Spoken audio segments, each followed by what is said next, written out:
Good evening, everybody. Welcome to the FearFans podcast. I'm your host, Don Elmy, and with me is my co-host, Nick Muley. And joining us, back from recovery, is the head of the Things Network, Jeremy York. And I gotta say, Jeremy, it's great to have you back joining us on this. Thank you. It's good to be back, finally. Yeah. And what better show to be back on than what we're going to be talking about tonight? Oh yeah. But this is a film that me and Nick have reviewed in the past. What could be one of the most ridiculous holiday horror films. And it's called Jack Frost. And no, I'm not talking about the Michael Keaton one. Nope, because a lot of people confuse this one for that. Seriously, I'm just wondering how many times parents during the Blockbuster days where parents accidentally rented this copy thinking it was Michael Keaton one. Possibly. They were not even a year apart, I don't think. Yeah, I think the first one came out in 96 or 97. And then came out before the Michael Keaton one did. Yeah. Yeah, I think the Michael Keaton one was 98. Yeah. That's right. It came out a year before. Don, you should show a sample of our review that we've done. I definitely should. It's been 2 years now since we reviewed this Yuletide train wreck of a film. Next Ulrich, thank you for tuning in. Going back to a bad movie from my channel's past. So yeah, Jack Frost, has one of the most ridiculous movie premises of all time. It focuses on a serial killer who happens to be named Jack Frost, and hang on, and let's see. Sorry, I had to click on something, and it focuses on the serial killer Jack Frost, who was finally captured and about to be put to death, but little incident took place where he was exposed to genetic acid, which turned him into a mutant killer snowman. Yeah, it's already ridiculous already.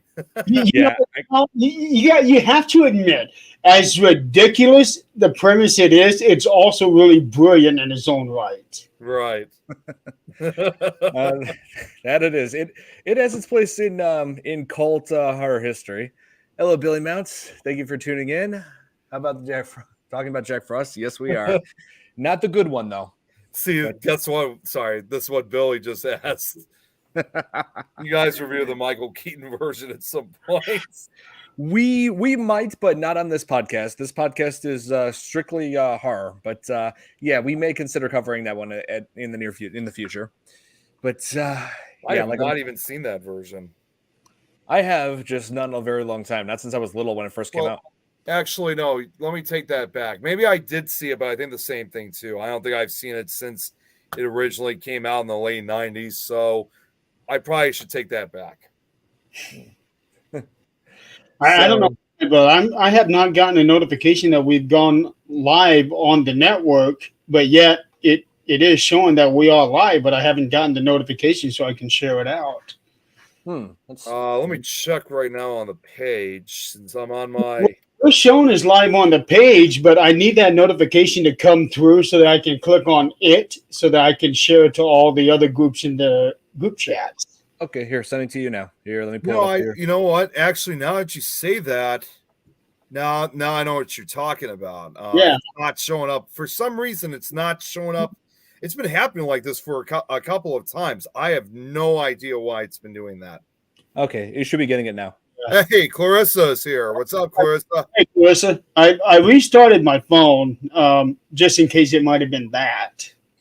No, it's happening on my side too. So I really don't know why this has been happening quite a few times. It's like the other notifications work except for the Things Network page.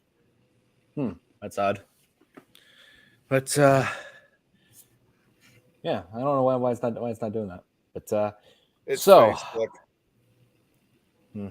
So Jack Frost was straight to video, as you probably guessed. It's obviously wasn't a kind of film that Hollywood is going to take seriously and put in theaters. And so it was released in VHS back in 1996. And as a little kid, I kept coming across it at Blockbuster. It's like, you know how they used to have like the covers on VHS tapes, so like, or like the boxes where you just turn it and the image changes. It just turns from 3D.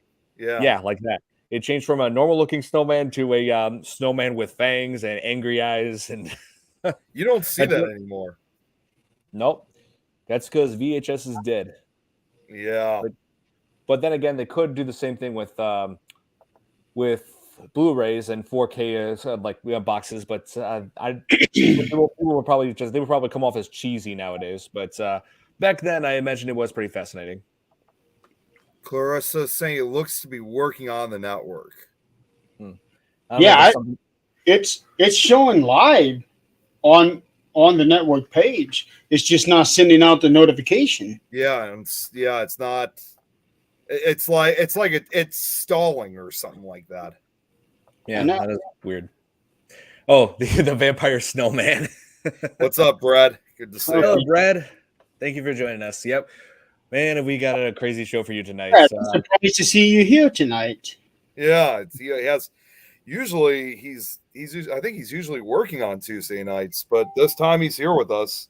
No, he's. I don't know if he wants it to be known publicly, but there's something else going on right now that he's having to deal with. Oh, really? Okay. Kind of surprised that he's here. Jeez. But I'm glad he is nonetheless. Oh, jeez, Brad. Don't even start. It's the roaches. They're clogging up the network. Those damn roaches. Yeah. But, here. It's a lenticular graphic cover. That's what those are called. I was wondering what those were always called. Yep. And so I first saw this movie on Sven Gulli. He did an episode on it way back in the day. That's where I see all kinds of cult horror films. I remember this. I remember when Sven Gulli used to show them. Oh yeah, that's Sven. And so yeah, this movie, like, people have mixed opinions on just what kind of bad it is. Some people consider it a funny kind of bad, and some people just call it, well, just plain bad. It's basically like almost an example, kind of close to that certain term of it's so bad it's good. Okay, there we go. Oh wait, Brad, Jeremy, this is what Brad was saying. Oh. Yeah. I see. Well, hope she gets plenty of breast bread. Okay, now that that's taken care of, I was able to get this thing shared out. Oh, great. Awesome. So now let's talk about this cinematic masterpiece here now. Yes. So, like I said, I first saw it on Sven Gulli. It was originally released in 1996, a year apart from Michael Keaton's Jack Frost, like we said. And I gotta say, it's like super silly from beginning to end. It has a ridiculous premise about a serial killer turning into a snowman, wanting to take revenge on the sheriff and in the town that he's in. And a lot of people consider this to be like a horror comedy. I'm just like, and I just want to say, no, that's not horror comedy. What I just got recently today off of Amazon, this is horror comedy right here. You got what is? Oh, okay. I was thinking, wait, what movie were you? Okay. Yep, that's another one we got to cover one day. Brad, Don, get ready. As much of a masterpiece as Jaws the Revenge, both no, I watch this. I'd rather watch this than Jaws the Revenge. So I watched Jack Frost last night. Yeah.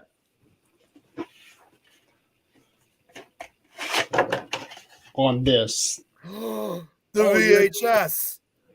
Yeah, way back in the day when we still had video rental stores. I don't know if any of you guys are old enough to remember those. I am. Of course we do. Those continue to the early 2000s. So I had rented Jack Frost and the sequel, and did the VCR piggyback and taped them both on the blank tapes. So I watched Jack Frost and the sequel last night. Oh my God. Yeah. Hey Nick, you thought the first one was bad. The second one's even worse. Like I have seen the second. I When, remember when Spangoli when you watch both of them back to back, the first one is easily much better theatrical release, whereas the other one is like one hell of a Christmas. Yeah. Not bad. Yeah, exactly. Oh yeah. And they still had some of the same actors from both movies. Yeah. Yep. Oh, it's not here in the chat, but I don't want to say it. But Jeremy, Brad just told me what was going on. So Okay. yeah, now Yeah. I understand. I won't say it on camera, but I just got it from him. So the thing that I took from both movies is one, the premise in the first movie is more believable and the dialogue is more believable. And then when you go into the sequel, somebody was on LSD or something. You're absolutely right on that. I don't know how else to describe it. It is that bad. It's like the budget for the whole film was $5,000. I think so. And the camera work was different too. They were using a different camera. They were. It looked Not just a different camera, but also the different angles. You can especially tell that right at the very beginning of the movie. Yeah, it literally looked like it was just shot with like a simple video, like home movie video camera. Yeah, the camera, like it was a student film almost. And I think it was a one take and done kind of deal too. Oh yeah, definitely. Oh no! Like, why am I not surprised? The way those cameras looked, and like the way the cameras looked, quality wise, it looked. I just felt like I was watching some really bad soap opera or something. Yeah, that second one was. It's hard for me to say that a movie is terrible, but it's terrible. Hey, Vicky. Hi, Vicky. Great at least for the first one, for what it was, they actually did a pretty good job on it. Yeah. Well, yeah, I guess they did what they could with the first, even though there were some things about there that were bad then and still bad now, like the effects, some of the editing, and like one of the redeeming qualities it does have, it's the feature film debut for American Pie actress Shannon Elizabeth. Yes. I was especially paying attention to her kill scene last night. Oh, jeez. Yeah. It's quite a gruesome scene. But here's the thing. With her kill scene, it was really hard to tell if it was actually her or an animatronic in that thing. Yeah, that's true. Right. Oh, yeah. So they did an especially good-ish job on that one, where it made it hard to tell whether if it was actually her or not. Yeah, I mean, good question. That's that. You know what? I mean, Don, you and I never really thought of that, but that's interesting. Is it moving itself, or is she making it move like that? It could be. Oh man, I would like to think it's animatronic, because if it. Something like that. I don't know, like the weight of that of the snowman was. I don't know what the weight was on that snowman. So it could have been animatronic. Might have been. But I gotta say that scene was like. The reason I bring that up is because the only part of her that's moving is from like right here up. Everything down is perfectly still. Yeah. So when you're doing this, chances are the bottom part of your body is going to be doing some moving too. And from what I could tell, it didn't move an inch. So I wondered if it was actually her or an animatronic that was made up to look like her. And if it was an animatronic, they did a pretty damn good job at it. See, I'm looking right now on IMDb to look at the see if there's anything like that on the trivia, although unfortunately I don't know what's going on with IMDb. It is been acting really slow for the last couple of days. So I'm trying to get to the trivia to see if I can find anything on that. It's your internet, man. Get Xfinity. Yeah. That's what I got. Oh, there's 22 items here. So I don't see anything just yet. They do talk about They do say, of course, this was her first acting role. Oh yeah. And I gotta say, what like the death of that, like some of the kills in this film were like very poorly acted out. Like the one where she was killed off by lightly bashing her head against the wall, and but I will say this: right when she collapsed, Did it touch the wall? I don't think it did. yeah, it didn't even look like it. No, it's like, I'm not, Brad. It made a sound effect that her which implied that her head was hitting the wall, even though it was like lightly tapping back and forth. When she collapsed dead, I'm just thinking, bye bye, Miss American Pie. Yeah, but and also like one thing that didn't make sense about the scene that she was in, the final couple scenes that she was in when she was with her boyfriend Tommy. She is like for first like when she seduces him, like instead of just continuing on, she goes upstairs to blow dry her hair for like 5 or 6 minutes, and while he's down there again like raiding their liquor, and then gets killed. Then Tommy gets killed by Jack Frost, and then she goes to a bathroom where it seems like she thinks that he drew a bath for her as like a romantic gesture, and she goes into the bath, and I'm thinking, okay, you're telling me that you just spent like 5 or 6 minutes blow drying your already dry hair, and you're just gonna get it wet again? Yeah, like, that doesn't make sense. Movie logic. It makes no sense. I brought that up to you on Friday night with Gremlins. It's movie logic. Oh my God. I couldn't find. But her boyfriend's death scene was actually pretty cool. Which scene? He's the one that has the icicle shot through his head. Oh yeah. And then where Brad, you can tell that the ice was pulled back, but I think it was supposed to look like it was melting. And then as soon as that ice disappears, the brain now it seems like it's trying to come through the door. Yeah, it did in that shot. Yeah. Yeah. Guys, I tried looking for any explanation for that scene. It looks like IMDb doesn't have anything on. Although it does say apparently originally there was going to be more than one rubber snowman made for use in this movie. So they were going to make a couple of them. Did you know that there was going to be a third Jack Frost movie? Yes, I've heard. And they wanted to make kaiju style. Yeah.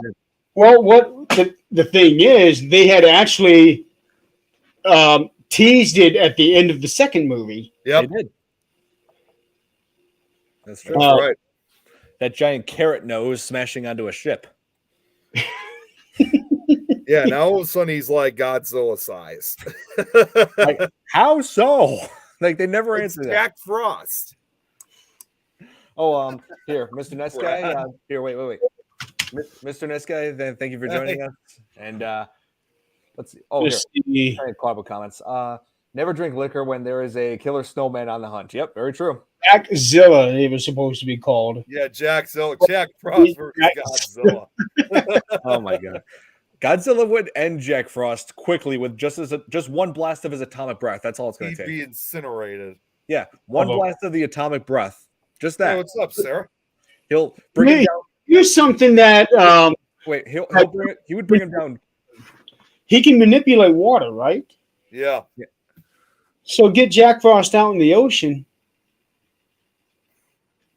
Okay. Oh, geez. Yeah, I know where he's going with this. Yeah. He can manipulate the entire ocean. He can kill everybody. Right. Jesus. Oh, my God.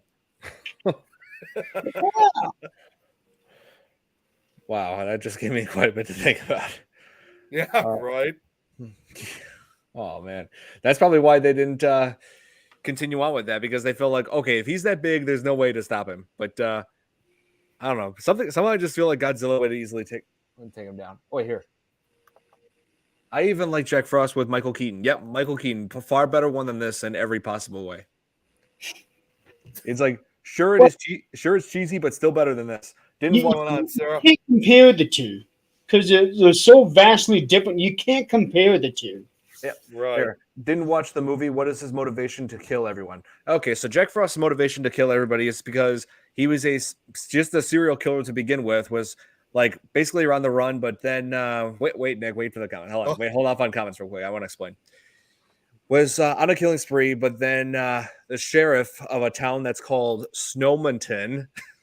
Yeah, I can never get over how terrible how laughably bad that town name is. So the Snowmonton County Sheriff Tyler arrests Jack Frost, and which leads to him being convicted for multiple murders and then sent to death row. Right in the night of his execution, he is on the as he's being transported, the truck that's carrying him crashes into a truck that's carrying a genetic acid, like that's supposed to be a thing.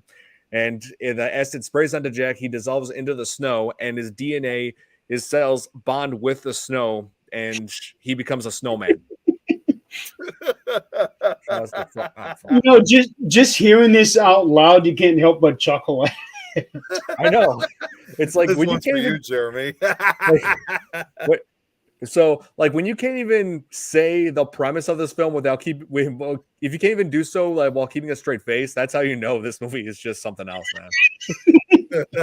Mr. Snow, Mr. And the catchphrases and all the puns and the cliches that are used in this movie is, you know what I'm talking about. Yeah, I reviewed this movie. I know exactly what you're talking about. Yeah.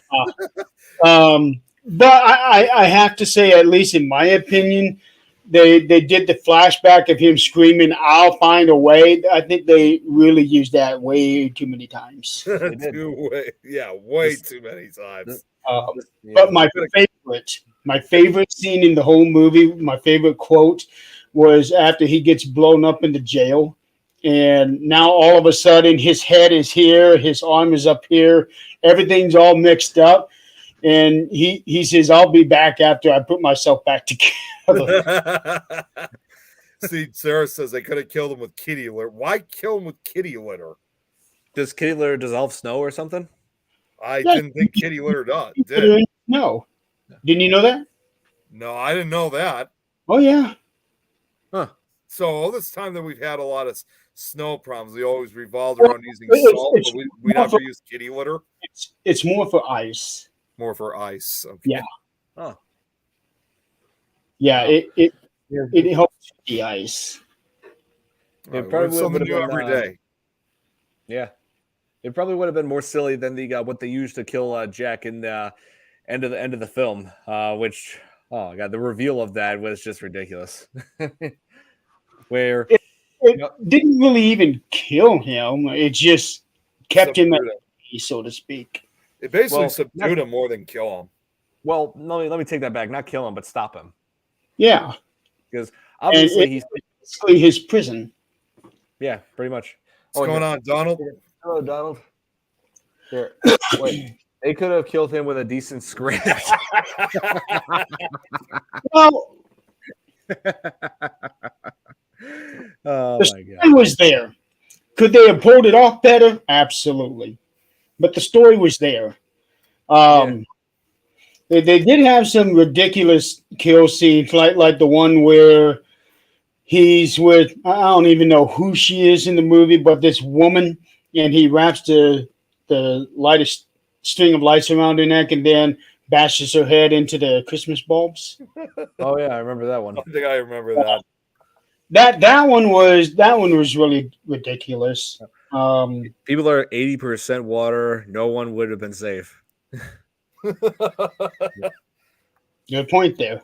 Yeah, which that actually reminds me of something I looked up recently. I heard that there's like a very rare case of allergy where someone is allergic to water, and I'm like, how is that possible? Our bodies are made up with water.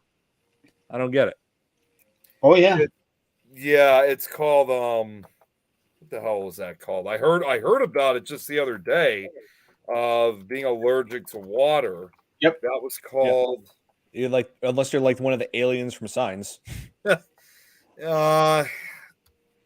It's called. Oh well, I guess it's called aquagenic urticaria. I guess that's how you say it. Aquagenic urticaria. Yeah. But yeah, so Pyro or Firefly will become Yeah. Jack Frost's main nemesis. Oh yeah, Pyro from X-Men and Firefly from Batman. I know exactly who he's referring to. Or Firefly Garfield Lens. That was his real name. I was actually thinking of the guys from. Well, I was actually thinking of what the hell movie was I thinking of? I already forgot what it was. I was thinking of something else. So there are people who are allergic to sunlight. Yep. I've heard that too. I've heard that one too. You name it, somebody's going to have an allergy to it. Here, I'm surprised they never made a third movie. That's because the third movie, one of the main reasons the third movie didn't come to pass is because the actor who played Sam Tyler, Christopher Allport, died before they had a chance to get the script for the third film off the ground. He died from an avalanche. Kind of a bizarre coincidence. Yeah, but he died 8 years after the second movie, and they were already looking into doing the second movie right then and there. Looks like I said it correctly because Sarah says good job. So aquagenic urticaria. I haven't found anyone allergic to my bad jokes yet. That's allergic to your bad jokes. What's up, Joe? Good to see you. Allergic to my own. Hey, Joe. John's got the best one right there. Wait, who's it? Wait, here. Don, yeah. Donald. That's I'm allergic to bullshit lies and well, think about it. Why am I not surprised? Yeah. Oh man, that's a bit ironic. Oh, she's referring to his death. Yeah. Sarah again. Obviously, your ex-wife, Brad. Oh my god. I'm surprised he hasn't said that. Well, you know it's getting bad when other people are bringing up his ex-wife before he does. Yeah. Sounds like a champion of bad jokes. Brutalized her. Yeah. Good job, Brad. Now you're making it all about you. It makes me pissed off. Dude, Dad. Oh yeah. Yeah.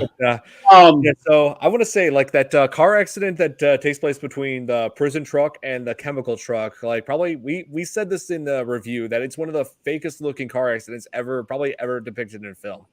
Did they just move closer in slow motion? A slight ding is heard, and then you don't see the cars flipping over. You just see shots of the people. Like a rolling shot, of them rotating, and that's what their idea of what a car accident should be like in film. And also, even story wise, for a town like Snow Mountain or Mountain, whatever it is, for a town like that, it is very obviously a very small town. Mm-hmm. What's a genetic truck doing in that area? Yeah. I'm guessing they have a secret base somewhere around there. It's Stranger Things, like how Hawkins has a lab, so Snowminton has a lab. That's the only conclusion I can draw from that. Hey, I know nothing about ex-wives. I don't even have my first one, so I'm not on that one. Neither have I. I've yet to have had an ex-wife, so we're not experts on this. So I'm waiting on meeting my first ex-wife. I'm just I just have two ex-girlfriends. You gotta have an ex-wife though, Don. That's how it works. I'm just saying that's all I have. Well, he needs to get that girlfriend to make her a wife to make her an ex-wife first. Yeah. So he needs to get that girlfriend. Yep. Yeah.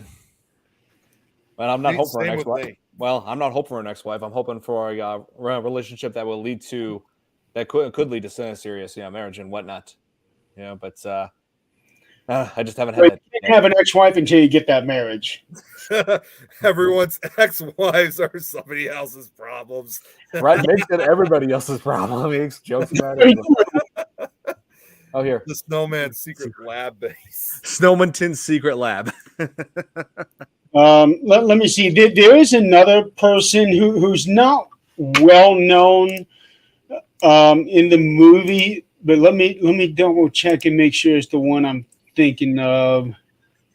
Yes, Rob LaBelle. Rob LaBelle is in this movie as well. He's is Agent Stone. Now, for whatever reason, he's not linked on this page, But if you look him up and you see who it is, then you know you've seen him in many other shows. Let's see. Who is this again? Rob LaBelle. Rob LaBelle. Let me take a look at this guy. I think it said that he was in Stargate, in one of the Stargate series. Oh, he was in Watchmen. He was in Supernatural. Great show. One of my favorites. Let's see. Oh, he was in The Possession. He was in, let's see, episode of Psych, Diary of a Wimpy Kid, Hot Tub Time Machine, uncredited. Star Trek Voyager. Oh, Fido. That's one of those crazy zombie movies. He was in X-Files. So he has been in a lot of movies, a lot of TV series. God. I always enjoyed him every time I've seen him in a show. Wait. A freeze is coming. Wait, like he's like referencing like Arnold Schwarzenegger's performance as Mr. Freeze. God. Okay, on one side I can agree with you on that one. On the other side, I don't agree with you. There were some stories that seemed like they just really were grasping for straws, but other stories I felt like that there was more to be told that they never got to. Yeah, it feels like it now when you think about it. But yeah, I like it. I can see it from both sides of that. I can agree with her and disagree with that at the same time. Yeah, but I just love all the supernatural like stories that they adapt like some of the episodes from. Yeah, like cryptids and here. Dean Stedler's Anticlimactic. Yeah. Oh, yeah. That very last episode they actually could have done without. They could have easily ended the series on a real good note, no cliffhanger on the second to last show. Mm-hmm. You know, and some people might find this a little bit surprising. I've never actually seen Supernatural. I mean, a lot of people. Well, we talked about this stuff on the comments. That season show went on for over 10 years or so. If I ever do get the chance of watching it, I'm probably most likely going to forget it. I got a long way to go if I watch that. Now it's going to take you a long time to watch all the episodes. It's going to take a long time. 5 shows per season. He hasn't even finished up season 2 of Stranger Things. Now we're going to have him watch the whole Supernatural. Watch Stranger Things first because you only got a couple seasons to go on that. Supernatural, you got 15. Yeah. Yep. So yeah, you got to catch up. I just want to say what Nix is saying. Nix, are you referring to that Travel Channel series of urban legend? He might be, or he could be referring to what I was saying, like saying that the episodes of Supernatural were based on some urban legends. It could be. I got next. Even Brad agrees with me. What? I love the results. 15 to 16. That's not very. All of the Supernatural seasons are on Netflix. Whoa, Brad! We have watched every season at least 3 times. Impressive. That is so easy to do because really they had done so well on all. Even though they were grasping at straws, they did them all so well and so believable that there was no, with the option of the obvious making fun of themselves, there was no cheese to this show. There was that show with Robert Englund was in it. Oh, no, he was in episode of Stranger Things. Okay. Need to catch up on 28 Days Haunted. I started watching some of that. I've never watched it. It's good, but honestly, I mean, and don't get me wrong, if you remember, when I was on Martin's show, we interviewed one of the guys who was on the show. I mean, it's a good show for what it is, but it's just, as I would put it, really just the same old simple thing like you'd see in a lot of other paranormal shows. There's nothing really new to it. Some seasons are better than others, obviously. Yeah, I could say the same thing about Game of Thrones because, man, that finale, what a letdown that was. One thing that Supernatural did not do that I think they should have done was they should have had an episode featuring a killer snowman. Yeah. So speaking of killer snowmen, so like basically like when he survived, when Jack Frost survives the accident and when he dissolves in the snow, for some reason he doesn't kill that prison guards who the prison guard who shot at him. Yeah. I know. When I was watching that last night, I kept waiting on him to kill him and completely forgot about that particular shot. Yeah. Instead, his first victim as a snowman was to kill just some random old guy in a rocking chair. Yeah, it doesn't really make sense. Yeah. My dad just binge watched all of DOT in like a week. Just finished the series finale yesterday. Jeez. How many seasons are in that show anyway? What? How many seasons are in Game of Thrones? 8 seasons. Wow. Yeah, but it's a great show. I love it. Show hijacked again. Bad idea to bring up Supernatural. Yeah. But, yeah. Moving on. From that. Not a bad idea to bring up Supernatural because if you really think about it, there is something in that show that can tie into every paranormal horror sci-fi story you can think of. Yeah, I can see that. Yeah, it ties into almost everything.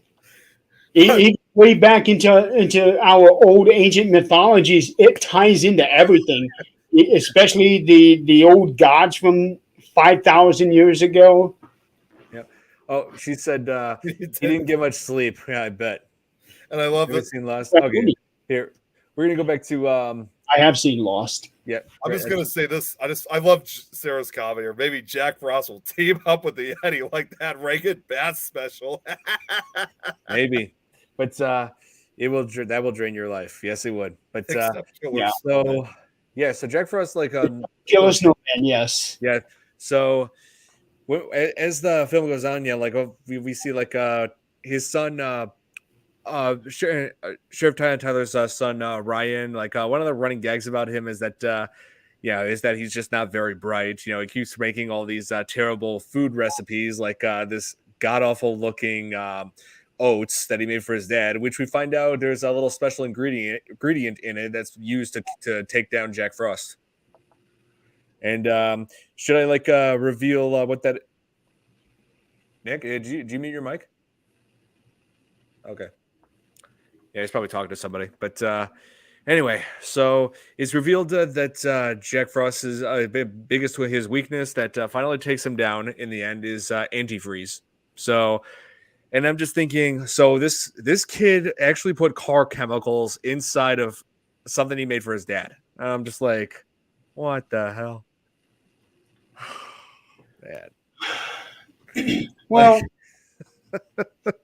you know, there are some kids out there, sadly, they are not very bright at all. Well, yeah, I mean, at the same time, it's like he almost poisoned his dad to death. Yeah. Oh, here. You guessed antifreeze when I was explaining. Yes, you were right. It was antifreeze, Sarah. It was failed attempted murder.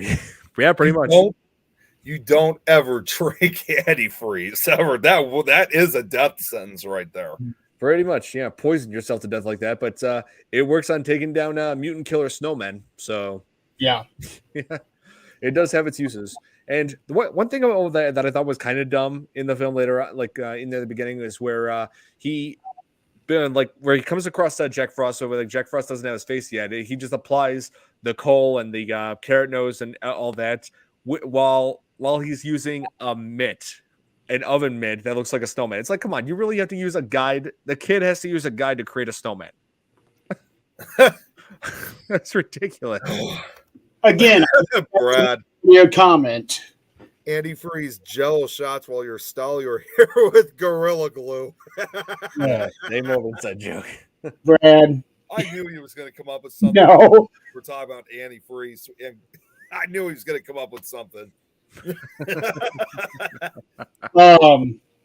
One scene that I get a kick out of every time, I think it's the one in the jail right before they blow him up, is where there are the four of them standing in a line and Jack Frost is coming at them. Then all of a sudden, each one of them produces a hairdryer. Yep, locked and loaded. God. Jill, I won't eat or drink anything my little niece hands me while saying, Auntie, this evil grin. I'm good, honey. She puts weird things in it. Oh, jeez. Probably for the best, because you never know if there's animals in it. I didn't even ask. You never know. Yeah, I don't even think I want to know. But yeah, they all come after him with hair dryers, and then there was another scene where it's just him and I think it was Sam Tyler. He's got the hair dryer and he gets too far away from the wall and the hair dryer is unplugged now. Yeah. Pretty much. Sure with salt, or I have no idea what. Sometimes all kids these days. Well, okay, if you're going to have salt, sea salt is better than regular salt. I mean, either way, if a kid came up to me and asked me to try this I don't know if I want to try because I don't know what's in it. Well, I mean, I use seasoned salts when I make burgers, so yeah. There's different that's like for a specific purpose. If you're talking about like some type of I'm just saying there's different kinds of salts that you can use. Get the killer snowman stuck with glue grenades. Glue grenades. Wait, here. They should have just gotten a flamethrower. Well, that wouldn't have worked because he could reform himself from a puddle of water. That's the thing. Jack Frost in this film, he can freeze and unfreeze himself at will. Like, for example, you could like shut a door and lock it behind him. You know, think, oh, a snowman can't get through. Yeah, he can. He could like melt himself into a puddle, and then the water is sentient, can come under the door, and he can freeze himself back up again on the other side. Yeah. Didn't he actually come to the lock one time? I think he did. He did, yeah. Wow. And I should mention that. See, there was that one part where he was coming into the police station as a puddle, and it shows like it's clearly being sprayed on the other side of the door by a hose. You could see like the shadow of the hose from the other side. That's why I said that on a lot of these things, I think it was a one take and done deal. It was definitely. Salt pellet gun would work. Yeah, I doubt it. Lock and load. I doubt it. Although I did I was thinking a little bit what Brad said about the flamethrower, but now thinking about like, no, that actually probably wouldn't work either. No, actually, Brad is right that with enough heat, all that water will evaporate. But that would take a while. It would take a long time. Yeah, especially if he can manipulate larger puddles of water. Right. Yeah. There was a time they tried melting him inside of the furnace, but then the condensation coming off of that, he just reformed himself, built himself back up again just from that. So, yeah. Just like, get some snow cone flavoring and eat them with a spoon. Every town and kid would come.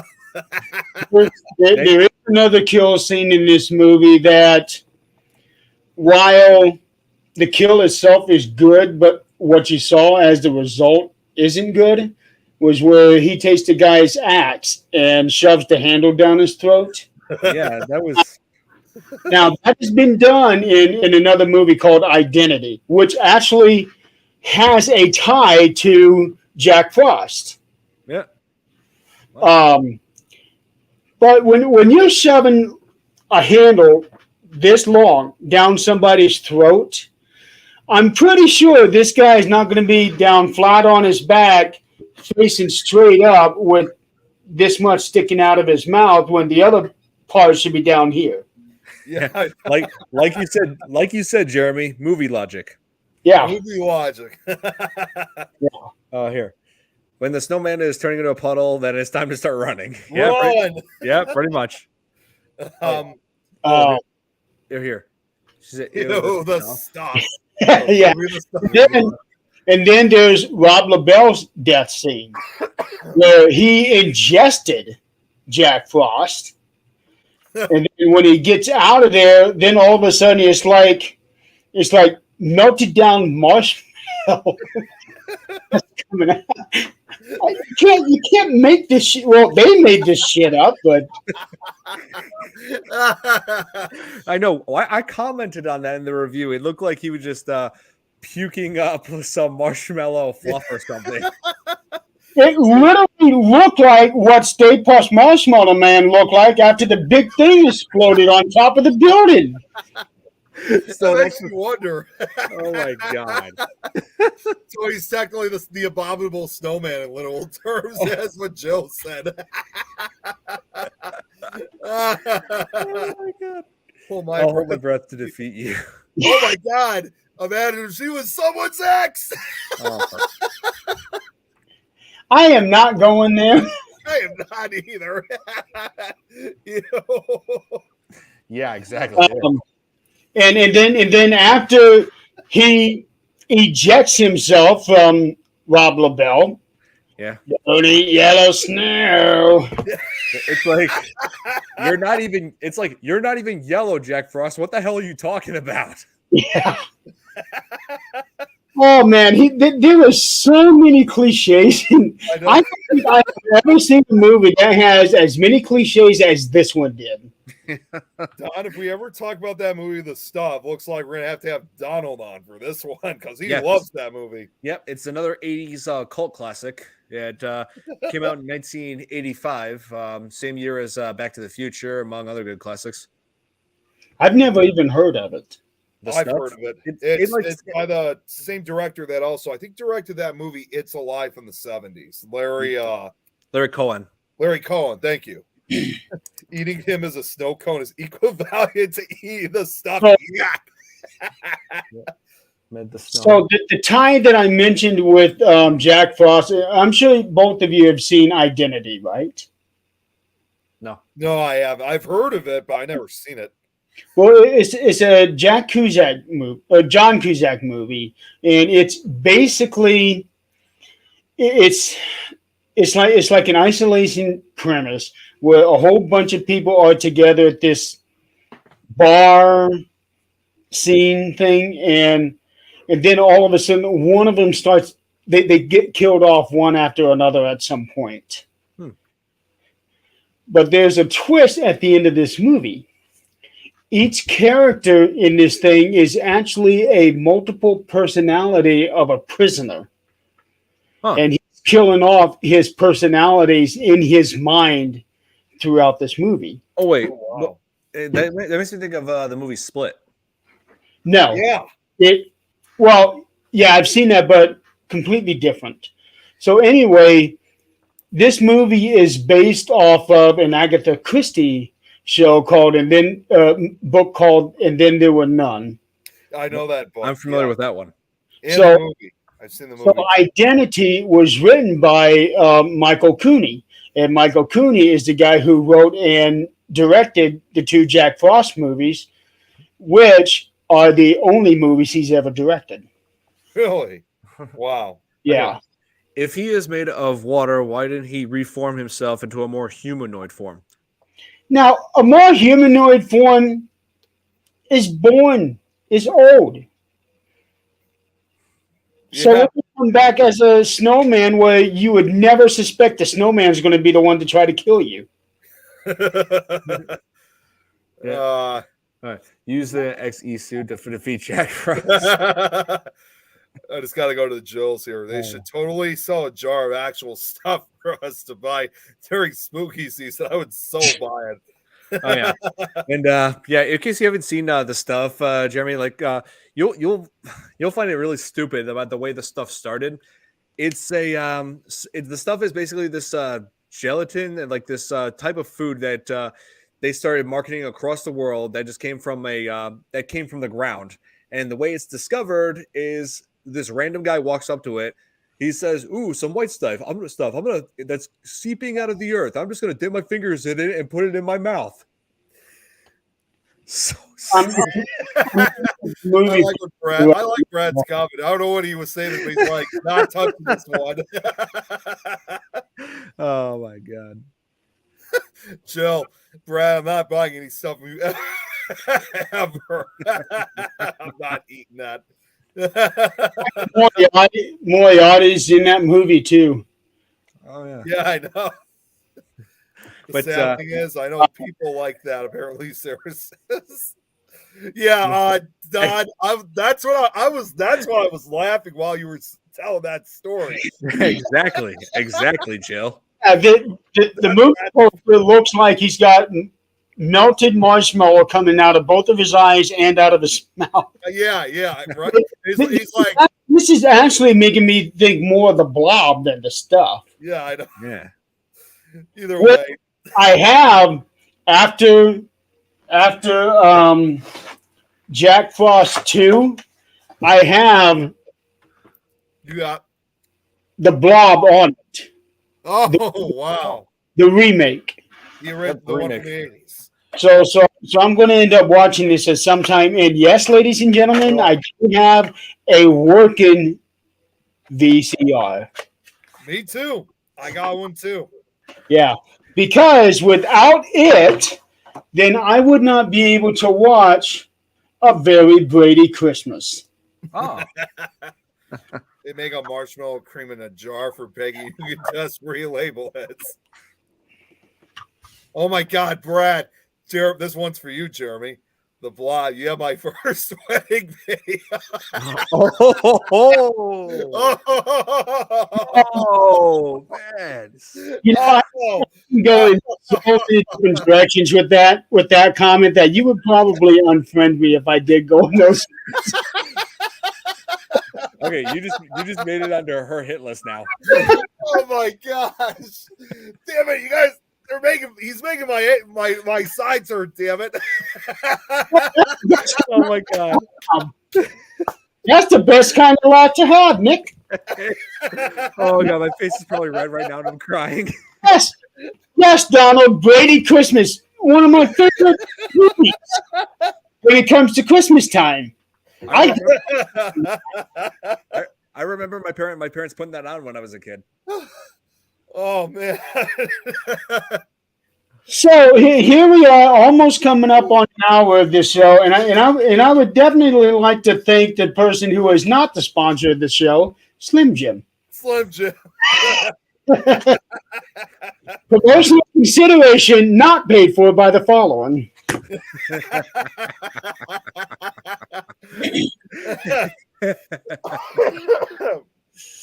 Oh man.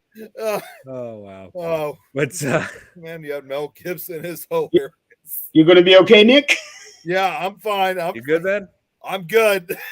that was funny as hell, though. You want to go up to your room and grab yourself a sleeveless shirt, because all that laughing is all that energy that you're expending right now is probably making you hot underneath that sweater. It is. This is why. And this is why one of I my wear favorite t-shirts. sweaters I'm wearing. So I'd hate to go to wearing a short sleeve. Yeah, that's a black and white version of what you were wearing the other night. Breathe, Nick, just breathe. breathe. Snap into an gym. Okay. Again, that nickname. We definitely would like to thank Jim for his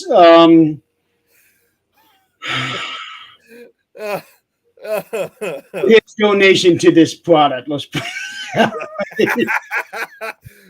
Donald here says, "Oh wait." Here. Did you see that? We lost connection for a second. Yeah, you were frozen on my end. Yeah, you were frozen on mine. Me? Yeah, all of you. Okay, so that means you were having the bad connection. Could be. Yeah. Oh, here. Snap into a sleeve. If both of us were frozen, that means it's something on your end. Could be. If I was frozen, then it would be on my end. But since it was both of us, it would be on your end. Right here. They're like, again, that nickname on the first writing videos. Look at this what Brad wrote now. If Nick Meltzer reforms, he's secretly Jack Frost. Oh wow. Can you imagine a serial killer named Nick Muley? Yep. And look, Oh look, my God. laughing gas. That's what he has going on right now. He kills by rubbing Gorilla Glue on his victim. That's Nick's laugh. Who broke the internet? Actually, that could be your MO. Gorilla Glue on the mouth and the nose. Kevin and I need to shave. Which ladies and gentlemen, don't ever try at home. We No. are professionals. No, I can't even say it with a straight face. What's this ILY? Is she trying to say what the hell is that? Think about it. Oh, wait, nope. I know what it is now. Just got back to me. Okay, I got it. You gotta use the foaming. That's the same as somebody puts 143. Yep. Don's frozen again. Don's frozen? Hey, Don.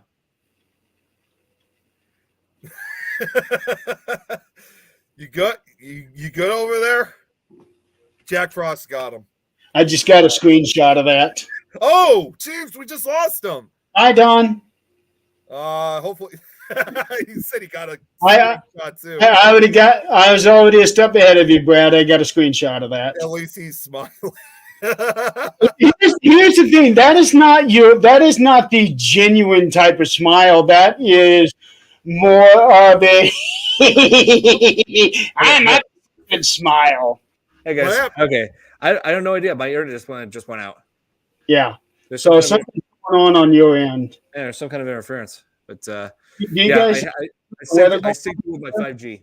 I just synced my laptop, my MacBook with my 5G network on my phone. So do you guys have weather happening over there right now? Some winds, yeah. It's been raining a little bit, but it's not like heavy or anything like that. Okay. Yeah. Jill, wait, why is he cute when he freezes, but the rest of us are ugly when frozen? Oh, jeez. So much for that Xfinity. So much for Xfinity. Yeah, so much for good weather. Internet goes and all. Good weather is out the window now. We're just waiting on it to hit. So, like I said, I'm connected to my 5G, so I'm good right now. All right. Well, all right. You weren't gone for too long, so I was able to hold down the fort for you while you were gone. Appreciate it. Another thing at the end of Jack Frost. Oh, by the way, if you guys didn't know, we can go on for as long as we want. Greg's not doing the show tonight. Yep, I saw. Another thing that kind of sticks out to me is how the sheriff is dunking his son into the antifreeze. Then back in the truck, you know. Yep. He's just dunking him head first into the Yep. He's here's what he's doing. He's baptizing him in the antifreeze. No, he's paying his son back for trying to give him brownies filled with antifreeze. There you go. Why did you bring that up in the review? Damn it. I know, right? Yep. This is payback. You poisoned me, I poisoned you right back. Yeah. At least he didn't end up like how Stewie did in Family Guy when he was supposedly baptized in tainted holy water. Oh, yeah. I remember that. I'm pretty sure that wasn't holy water that he was baptizing in. What? Oh. Paybacks. That's true, Bill. It is. Should let natural selection take over. When you think about it, there's a lot of that could have happened in this movie. Yeah. And here's the thing. Right after they melted Jack Frost in the antifreeze, the next step they should do is call an ambulance because from all the toxins that they had that both Sam and his son have ingested from dunking themselves in that antifreeze. Antifreeze. And then the older guy that's shown throughout the whole show. I'm looking at the list of names here, but I don't remember which one he is. But it's about halfway through the show, and this older guy comes to the realization this guy is the snowman. So in this particular scene, it is on the sheriff, and then it cuts to an actual snowman, and this older guy knocks the head off and kill the snowman. I mean, he just goes ballistic. Yeah, that was insane. it's like you basically destroyed some innocent people's snowmen that were meant for the competition. So yeah, you pretty much sabotaged the snowman competition in the film. The best joke, one of the best joke I've ever heard is in this movie. Okay, what is it? What is the difference between a snowman and a snow woman? Oh, jeez. I think I know this joke. Snowballs. Oh, yep. Yeah. Yep. I figured. That's one of the best, corny as it is, that's one of the best jokes I've ever heard. You think know what? about Brad it? sent you a really bad joke. Oh boy, what'd you send me, Brad? Oh, Brad. What is You it? never know what What are Brad you has doing? up in his sleeve. Oh yeah, I hear you. I'm surprised he hasn't No, sent it to me too. No. Okay, good. Okay, No, probably for the yeah. best. Probably for the best. No, Oh my God, Jill. that joke can go on a late Friday night show. Let me just tell you that. Jill, I'm not touching that one. Okay. Would it be where you put the carrots? I'm not touching that one either. Jesus, Brad. Good God. But Put the carrot and well, I suppose cookies carrot on both of them, but no. Oh my God. But yeah, so Tommy was Jill's boyfriend. Tommy was the one who made that joke, the snowballs joke. And I should mention now, like the one part, like right before he died, was like what led to his death was pretty stupid. Like where she's going to get a bottle of wine for Jill, but apparently he can't tell the difference between wine and champagne because that champagne is what he ends up pulling out. And he says he wants some ice to put in there, but all that's left in the freezer is this massive ice buildup. So yeah, he takes ice buildup and puts it in the drink, and that's sick. You're gonna get yourself sick doing that. But then he hears like noises outside, which turned out to be Jack Frost in the end. But he thinks it's Sam, the sheriff.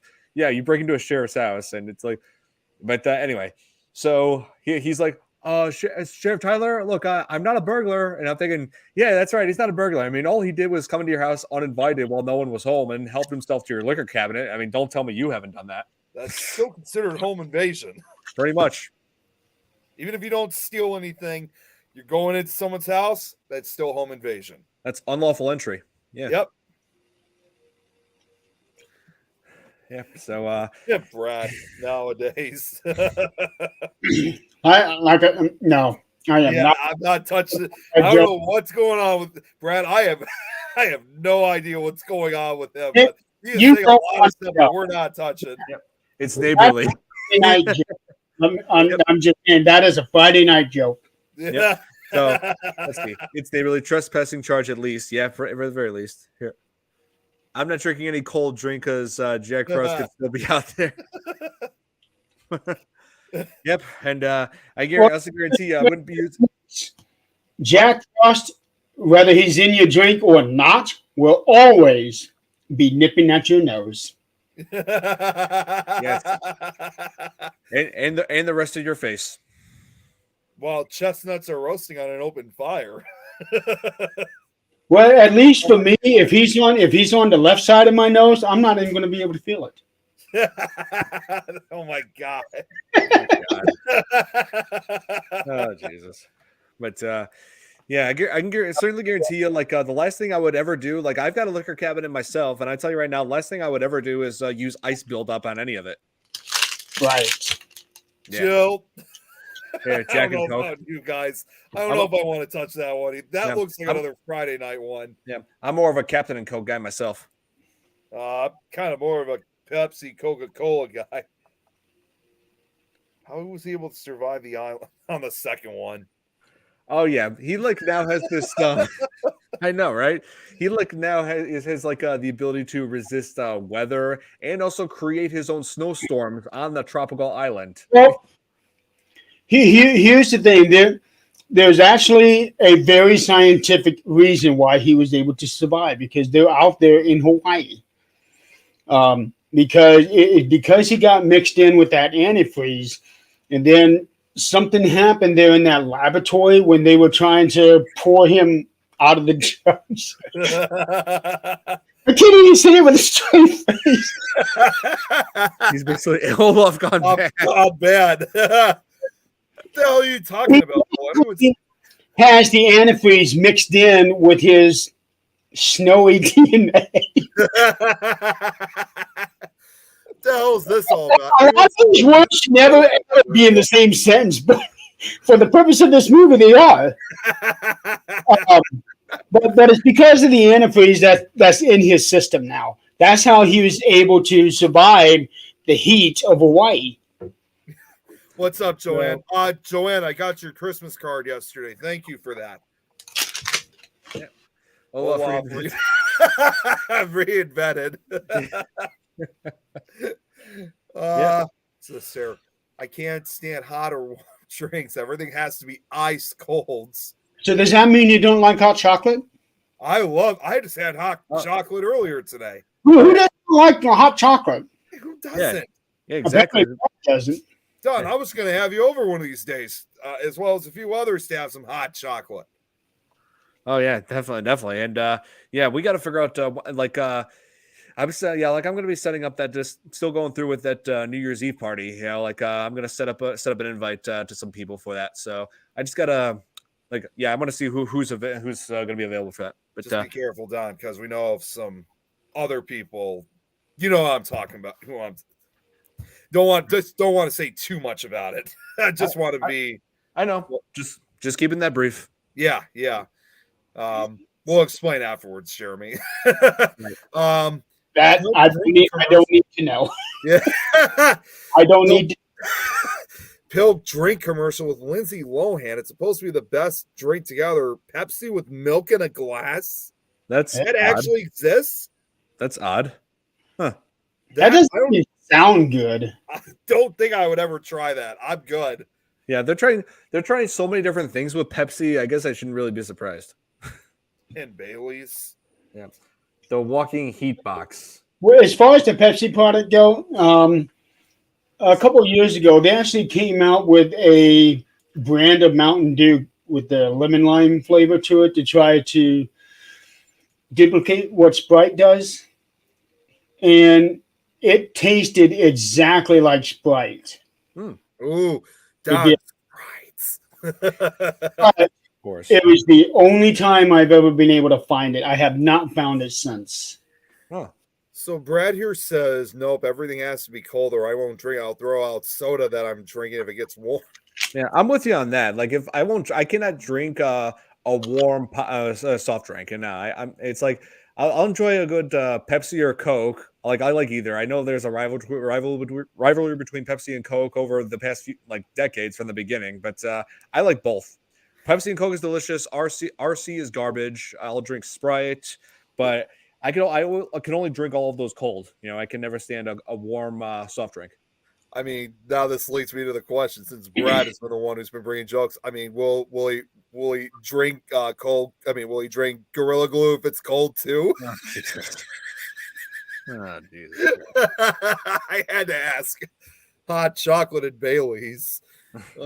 You can find it at Pepsi. What the hell is Pepsi World? She must be talking about that Mountain Dew that I was talking about. Is Bailey's Irish ice cream, right? Yeah. Let's see. Sorry, I'm just trying to get through I'm just trying to catch up with all the comments. Hi, Edja. And I gotta say, the whole when they kill him with the projectile icicles, like you mentioned, that's probably one of the most plausible powers that he has. Oh, yeah, I like Sprite too. Hey. Don, you need Sprite. Oh yeah, those Eric Andre skits. Yeah, you're extremely obsessed with. Yeah. Billy's back. Oh, Billy, hey. Good to have you back, man. Covered most of the first movie, so we should move on to the second movie. Okay, yes, let's. Okay, so in the second film, it's 1 year later, and Sam is still traumatized by the events of the first film, which he explains to a psychiatrist. There was this one gag where Did you guys Yes, already we discuss did, the Billy. scene? Yes, we did. Yeah. And when she was killed off, I just kept thinking, bye, bye, Miss American Pie. I just got to say one thing actually very quickly with Shannon Elizabeth. It's amazing how some of these like really bad movies that are made Yep. and eventually stars like these would have like eventual big names in film in the film industry. It's like despite how bad they're made, it's still considered the debut for some of these big names. Yeah, just like Jennifer Aniston with Leprechaun. Yeah, exactly. Let's wait till Olaf goes off copyright. Since there is a new Avatar Way of Water coming out, there needs to be an edit of Jack Frost reforming it. Oh, Jesus. Yeah, I can't wait to see that film. And so, yeah, like we discussed Shannon Elizabeth. We discussed like how they killed off Jack Frost with antifreeze by soaking themselves in it. And yeah, that's going to be a one-way ticket to the hospital if you swim in antifreeze. I think it's probably more like a call for your deathbed. I think you could die. I think you could actually probably die from doing something like that. Yeah, because you can breathe that stuff into your nose. That stuff's poisonous. It's like toxic. There's so many orifices they can get into. Like, let's see, the pores of your skin, your ears, your nostril, like your eye, like your eyes, your mouth. Yeah, there's so many different ways they can get into your system. They can completely ruin your eyesight. Yeah, you will be blind for it. No doubt. I explain why I don't think he was in the second movie anyway. Yeah, I'd see Blood and Honey and the new Grinch movie. Oh yeah, the new Grinch movie. It's it looked like it'd be good. It's playing in select theaters. Like there's only one theater in Chicago that it's playing at. Yeah, like somewhere downtown, I think. But yeah, if it's just one theater, I'm pretty sure that our city doesn't really have much faith in the new horror Grinch. Avatar 5, we haven't even gotten a 2 yet. Should have put the antifreeze in a super soaker. You know what? That's actually what they did in 2. Yep. Yeah. The most ridiculous scenes in the entire second. Should have shot him. Sitting there with a little squirt gun. Yeah, pretty much. Shot him to the moon to make a new part after moon landing. After we finally get that little mutant offspring of Jack Frost. Oh my god!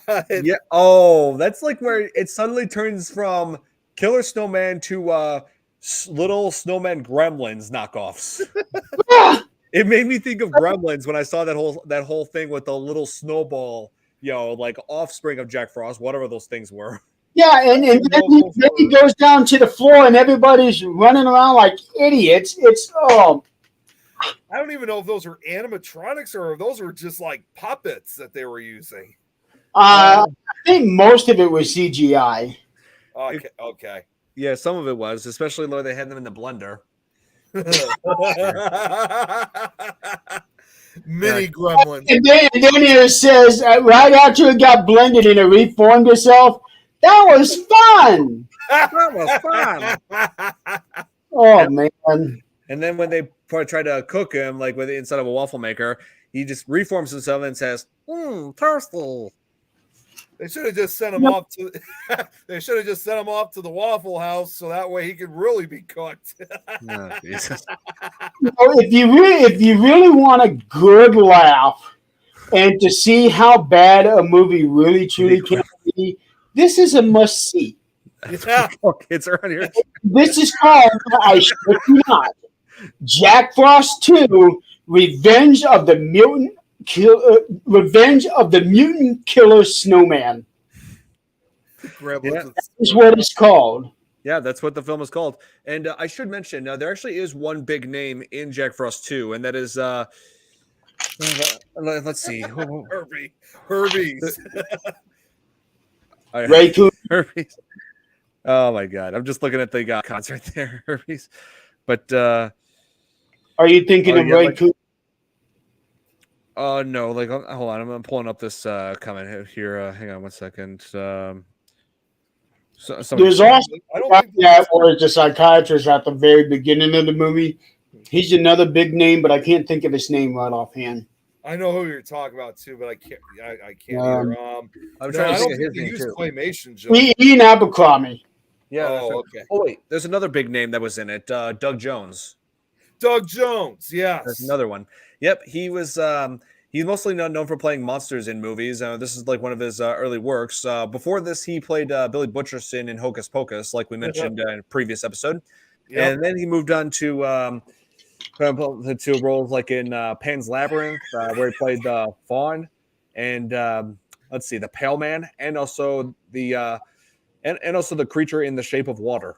The the amphibian man. The amphibian man. That's what I was thinking of. Jack Frost 3. The stuff. Jesus Christ.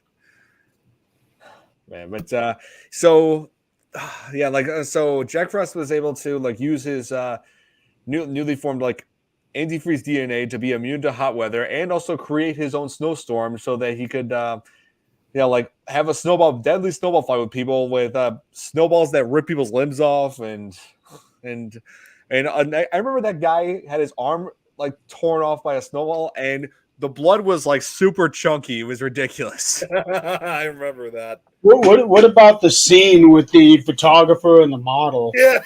Oh, I remember that too. That was ridiculous. Yeah, like using where he somehow is ice and he forms into this ice and like whether the supermodel was like rubbing the ice all over something and Jack's like, "Oh yeah, baby," and then she puts it in her mouth, bites down the ice and it's like, "Oh, you're dead," and then makes her head explode. You don't even see it, the actual impact of the head exploding. You don't. You just see the splatter of the blood. There's another one that really gets me. That as far as how bad acting can be, is where towards the beginning of the show where you got these three beautiful young women. Oh, yeah. Donald Martin is joining us. Hey, Donald. Oh, Donald. And they are looking for guys here at this little tiki bar. Mm-hmm. And at first, one of them points out somebody, and I think it was the sheriff. They said it was like a grandpa wearing this and that, and I think that was him. Then the bartender points him out over to these two guys at the end of the thing, and the blonde says, "Ooh, bad boys." So I'm not making this up. I know you're not. I know what you're talking about. So they go to them, and they say hi, and the guys say hi, and then the girls say hi again, and then the guys say hi again. It would look exactly like the first hi that they said. Yeah, exactly. I'm like, so if this is like I was about to say, if guys and girls were all like this, the human race is doomed because not much, too much social awkwardness. Probably nothing goes on between them all. And well, to be fair, when you're looking at a lot of the horror movies from the 80s and the 90s, especially the low budget ones, they are all very dumb people. Yeah. All of them are. Yeah, the characters are all a bunch of idiots in the Jack Frost movies. Mm-hmm. Right? Yeah. And back in the 80s, go ahead. I'm sorry. Oh, I was about to say there was you said like Jeremy that a lot of people reprised the roles from the first film to this. Well, actually, not all of the people reprised the roles. The character Agent Manners from the first film was. He survived having his face bitten up by Jack Frost in the first film, and then had to have reconstructive surgery to get it fixed. So they have some kind of explanation as to why the character looks different now. Other than just him being a different actor. I didn't even notice that. Yep. Let's see. Agent Manners, okay. Yeah, Agent Manners, played by David Allen Brooks in Jack Frost 2. Let's see. He was in. Yep, he was in Castaway. He was in Manhunter. So he's been in quite a few good ones. I like Manhunter. That's a good movie. Yeah. Jack Frost 4, Frosty's Island. Okay, so I can speak from experience on this one. As somebody who has had facial reconstruction, it don't work that way. Yeah, it doesn't. Because I've gone through 3 of them. It don't work that way. Humanity still fails. Guys, Oh, So, yeah. Donald, what were you going to say, though? Like, I know you were going to say something. Yeah, well, a lot of the 80s horror movies, all the females, usually the females are running from the killer, and for some reason it's always raining and they fucking trip. Yeah. That old cliche.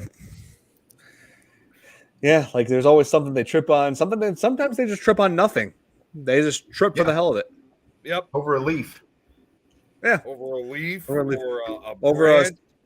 like a little speck of dust on the ground. That's powerful enough to trip there. well, in this case, they was tripping over snowballs. So face off Frosty stuff. Yeah, kind of. That's judgments. Oh man, but yeah, we were just saying, Donald, that Jack Frost 2 is like far more ridiculous than the first one because now Jack is able to manipulate weather to create his own snowstorms on a tropical island and can puke up these little living snowballs that go on a rampage, gremlin style. And Brad man, said he just started the movie. Which one did you start? I'm hoping you started with the first one. he's probably starting the 1st I'm one. gonna have to go. Yeah. I'm gonna have to sit down and watch both of those. Might do that Thursday. Like I said, the first one, for what it was, is actually pretty good.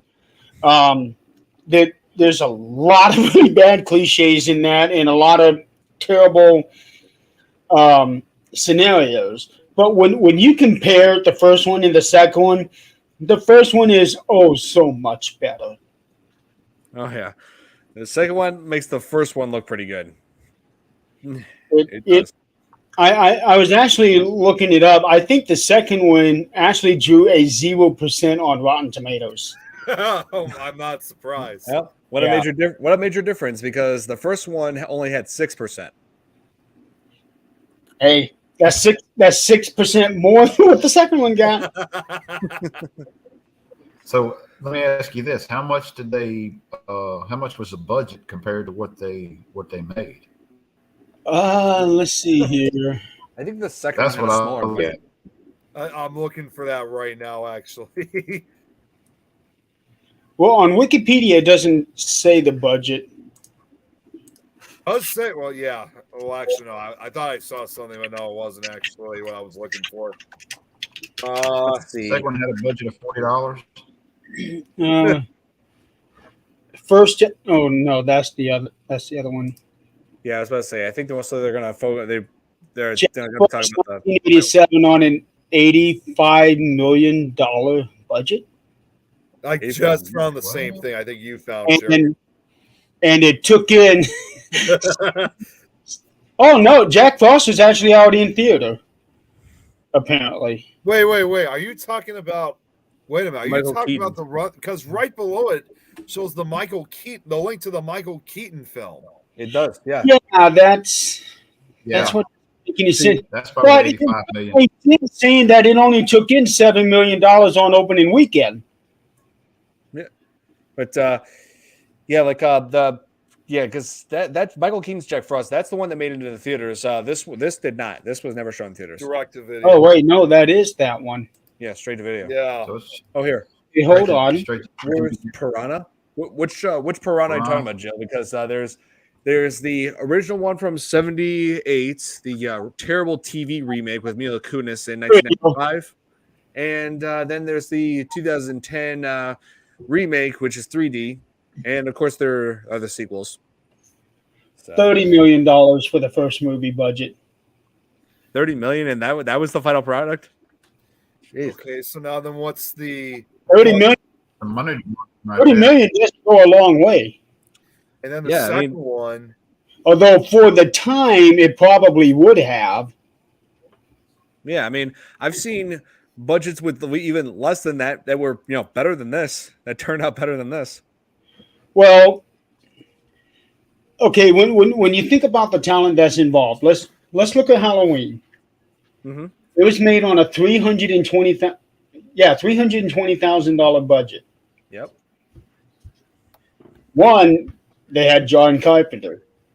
who is absolutely brilliant when it comes to his films. Yep. No question there. Michael Cooney, you know, not so much as a director. He's only directed 2 films. Mm-hmm. So right there is going to really make the difference. And another difference is the talent of the actors. Jamie Lee Curtis, Donald Pleasant, Mm-hmm. Yeah, I mean, and Jack Frost. You don't really have any big names in this one, with the exception of possibly Shannon Elizabeth. oh yeah, I mean, this was her first film, so she was just starting out. Right. Chris Outport. I don't know anything else that he's done. Scott McDonald. I don't know anything else that he's done. Jarhead. I've never seen it. Neither have I. It's good. So What? So it's not necessarily Oh the my God. budget that's going to tell you if you're going to have a good film or not. It's all going to depend on the actors and the director. And unfortunately for Jack Frost, they didn't really have a whole lot talent-wise like what Halloween did. But also at the same time, with Halloween, it had a very believable and very possible storyline. Right. Frost, not so much. No.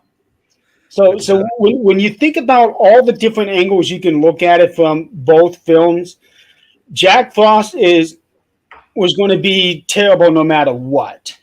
But for what they had and what they did, they still came out pretty decent for what it is. And it was guaranteed to have a cult following anyway. Yeah, I can see that. And Halloween, even though it wasn't exactly producing very well in theater, but once word of mouth got out about it, that's when it started really gaining the popularity.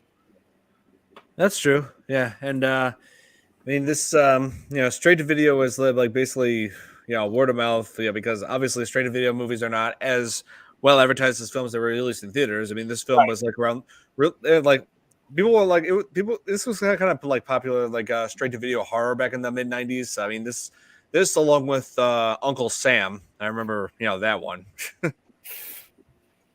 That's probably going to be a 4th of July special in the future. And here, Joe mentioned something. I haven't seen 3 Double D. I'll get back to that review. He's talking about the Piranha. Piranha. Yeah, that remake of Piranha. Piranha 3 Double D is horrible, absolutely terrible. I have never seen any of the Piranha movies. I've only seen the remake. Now, the one that's directed by Joe Dante, I did like that one. That one is worth seeing. I mean, even Steven Spielberg gave it praise too. Like he's called it the among the many Jaws ripoffs, that was the best. Originals to me are almost always the best. Anything that after that just subpars. Well, not always. I mean, there are exceptions as far as remakes and sequels. Like, for example, I like Terminator 2 better than the first one. And Aliens is up there with is on par with the original Alien. Let's see, the remake of Invasion of the Body Snatchers, remake of The Blob, remake of The Thing. Yeah, but are you talking about the 1982 remake of The Thing? Yes. Okay. Uncle Sam on stilts. My exception is Aliens. Oh yeah, he's referring to that part where in Uncle Sam, where this creep was like spying on a girl in an upstairs window. He was on stilts. I gotta mention that's gotta be like of all the things I've seen as far as peeping Tom wise in movies, that's gotta be like one of the dumbest. It's like if you get spotted, you're not gonna have that much of a quick getaway. My joke, I know exactly what it is. Yeah, like okay, but yeah, I was saying like if you get spotted like on stilts peeping on somebody, it's like, yeah, you're not gonna have a quick getaway, like I'm good at it. Yeah. Obviously it's a very limited mobility. How good somebody on stilts was a couple months ago. Yeah, you're gonna have very limited. Yeah, like you're not gonna have much mobility and not much time to get away before her boyfriend or her dad or whoever's in the house comes out busting up the 12 gauge. The remake of My Wedding Video is a better sequel. Again, I am not going to comment. You don't Hillary has the God, Brad. My God, man. Brad's on a roll tonight. He is. Always. Always. Donald, has Brad done this to you on your has Brad done this to you on your show yet? I've only had one show, so not yet. But by the way, I got to say very quickly, Donald, great job in your first show. I really enjoyed it. No, thank you. Yeah. It was kind of a, kind of a get an introduction type thing and answer questions here and there. Of course, my time slot I screwed up because of the Central and Eastern time. But anyway, it was fun. Waiting on Things Network just went live. I kept waiting, and then he was saying something to me. He was letting me know that his co-host wasn't going to be on. Okay, not a problem. And I kept waiting, and then he said something. Well, I've been waiting on you to go live. He's like, what time slot do I have? And I told him, oh, shit. Yeah. Wait until next time you can go thing up. Next thing I know, he went live.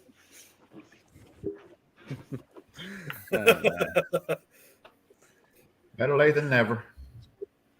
So I'm looking up the Piranha series now. Okay. And they actually named the fourth movie Piranha 3D. Yeah. The fifth movie Piranha 3DD. Yep. Well, yeah. Here's the thing: the fourth Piranha movie is actually the remake of the first film, which is kind of a loose remake. Like it tried to do its own thing, which I give it credit for. But 3 Double D is where they dropped the ball.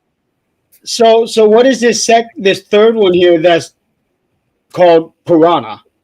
That is a TV remake from 1995. It is basically a line, almost completely line for line with remake, with some new things thrown into it that didn't really make it better. But the highlight of it is it's Mila Kunis's feature film debut. See, this once again revolves around, again, another one of these bad movies out there that despite how bad it is, it was the debut of a future big star in the film industry. Yeah, she was only 12 years old at the time. Yeah, so it's so they were capitalized on the success of Jaws, which Brad, Well, Jeremy, he is right about one thing. They have it named not 3DD, but Nick, listen here real quick. He's not wrong. I mean, Piranha 3 Double D, it's called, the Double D was thrown into there because of the explicit content. That's why Brad's saying sounds like for a different show on a different night. Yeah, that's why people pronounce it like 3 Double D instead of 3DD. I just saw the movie poster for that. It's a comedy, Jeremy. You will enjoy the laughs. The original Piranha meets American Pie. Yeah. But the first Piranha movie, it's got some great effects, some good, decent people working on it. I mean, it's Joe Dante's one of his earlier films. It was before Gremlins, before The Howling, so before The Burbs. The Burbs, yes. Oh, I didn't realize this. Okay. Yeah. And it's disturbing. What's that? Burbs?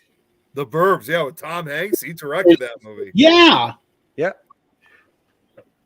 Because at the time, you would not have thought a comedy actor being in a film like that. Now, you would normally see the reversal, a serious actor going into comedy, but you almost never saw comedy going into seriousness until the 90s. Right. That's true. But The Burbs eventually became obviously serious role. This was it's horror, but it's funny. It's hilarious. Well, see, Joe knows what I'm talking about. This movie, The Burbs. Yep. My dad introduced me to that when I was younger, and I still love that movie. Yeah, but the thought of Tom Hanks in a thing like that just gives that really, really creepy factor to it. In a way, yes. Yeah, and for me, it kind of made it hard for me to really get into the movie because I am like Tom Hanks of all people. Yeah. Don hasn't seen it, so I told him one of these days. I said to Don, one of these days when you're over here, we're watching The Burbs. You will love it. And one day when you're over here, you'll be seeing this because he hasn't seen Little Shop of Horrors just yet. No, I have seen it, but that was another one of those movies I haven't seen since the late 90s.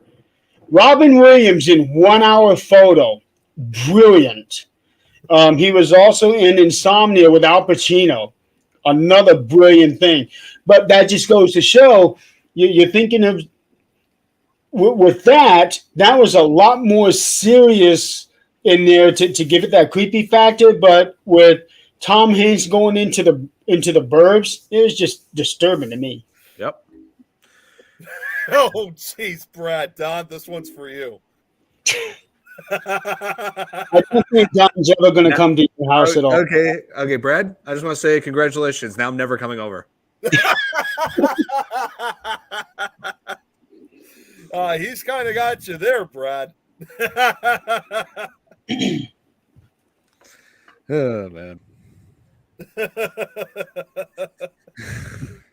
Oh. Wherever you are, Brad, I'm not coming over. Well, Uncle Sam, I had seen that one time, and that was right after it came out. So I don't remember much about that. But at the time, they were coming out with some really, really independent horror films that was just way out there. Yeah. Uncle Sam, Pinocchio's Revenge, Children at Play. Yeah. That was disturbing. It was literally Children of the Corn without the corn. I remember those. Corn. Yeah. Corn. Because I remember the one scene specifically in Children at Play where the guy gets sliced in half and he's literally crawling backwards and you can see what's inside his gut. Oh, Jesus. Wow. The new Jeepers Creepers is already out. Yep, Yeah. it's out, and guess what? It sucks. That's what I heard. I heard it's not good. It's terrible. Yeah, I didn't really think much about it. It seemed like at first that they were doing a remake of the first movie, but with older actors. Yeah, and I did make a reaction video to the trailer for it at one point, but I was trying to have just a little bit of optimism. Now that especially it was not being directed by Victor Salva, a convicted child molester, but I just thought, oh man, like some fresh new faces are gonna take control of this. Okay, what do they got to give us? And they ended up giving us trash. Yeah. Yeah, I found out that Good. This one I here. also found out too that new one, he's not. See, the creep in that movie was always played for the longest time by Jonathan Breck, and this time for I think it was the first time ever it's played by somebody else. It's not by Jonathan. Did you see his audition video? I didn't know anything about an audition video. The Jonathan Breck audition video. I seen it, and he shaved his head, and he walks in the door already in character, and he scared one of the casting members. Wow. He went to this guy and grabs his head to sniff him, and this guy is just shaking like, oh shit, what's going on here?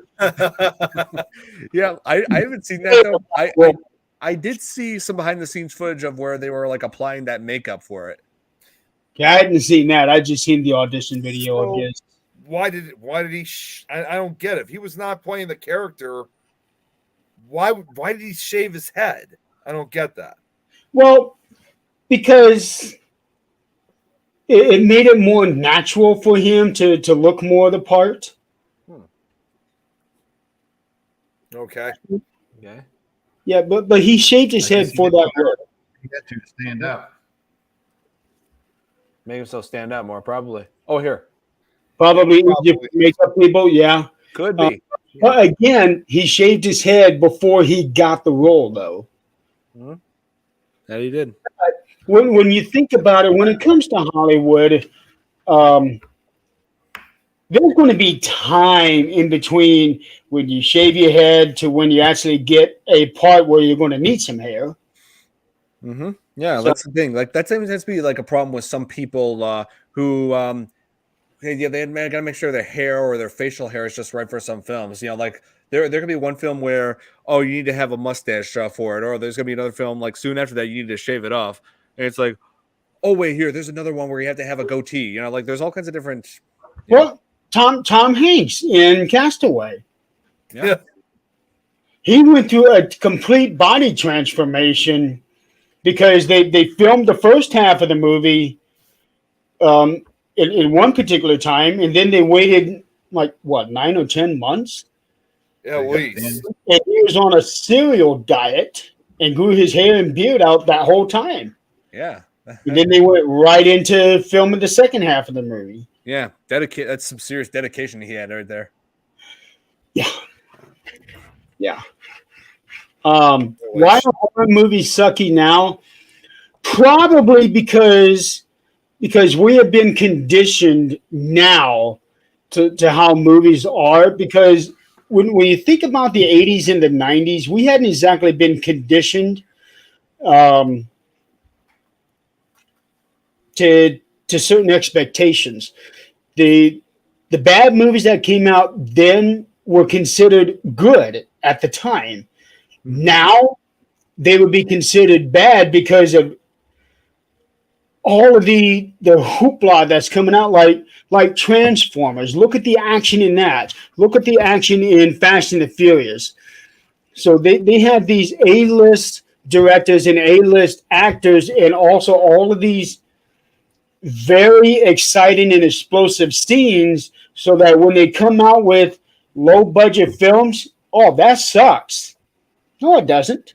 It just doesn't come up to the expectation that we have been conditioned to have for other movies. Yeah, we set ourselves to have a higher standards toward film. Familiarize ourselves with cliches that we don't want to see repetitions of. Yeah. Superman Returns, Superman hairline. And also today, like what Brad was saying, lack of good ideas. Yeah, they are doing a ton of remakes, but they don't need to. There are a lot of stories out there by authors that have never been adapted. There are several Stephen King novels and short stories that I'm waiting on to be adapted after 40 years. Oh, for God's sake, Brad. Oh, my God. Jesus. Donald, I'm just going to say this now. When you start doing your show more often, you better get used to this when it comes to Brad. Okay, I'm muted, Brad. If I can deal with Eileen, I can deal with anybody. They do all these Godzilla verses. Godzilla versus. Okay, that's another one that kind of got to me because they way overdid Godzilla. Well, I think Godzilla has the largest film series of any other franchise. They actually say that even though there are times where it's not always like horror related, like you've seen some movies were really cheesy, especially the earlier films. They consider this literally now the highest grossing horror series ever. It is because there's 1,000 of them out there. There's if you kind of add them all together, there's about 38 movies. No, actually, I think almost 40 movies now since the original one came out in the 50s. And they said it's the largest horror franchise we have in the world. The only other franchise that's just behind it, which there's literally only a few, and this is for the United States, is the Conjuring franchise. Yeah. Now that's a good franchise. Conjuring is. It is. Yeah. Oh, here. Okay. Nick Selberg actually does make a good point. Directors have started their own movies. Well, there are instances where that has worked well. Like, for instance, let's see. Matilda, where it was Danny DeVito directed, and he also starred in it. And also John Krasinski, he directed Quiet Place, and he's played a main role in that. So there are some. It doesn't always turn out as bad as some people think. Brad. What's that? Jesus. The one that's been directing Taka Weird. What is it? Talking about the guy that has been directing the Thor movies. I think I know who you meant. Yeah. Let me Hmm. look him up.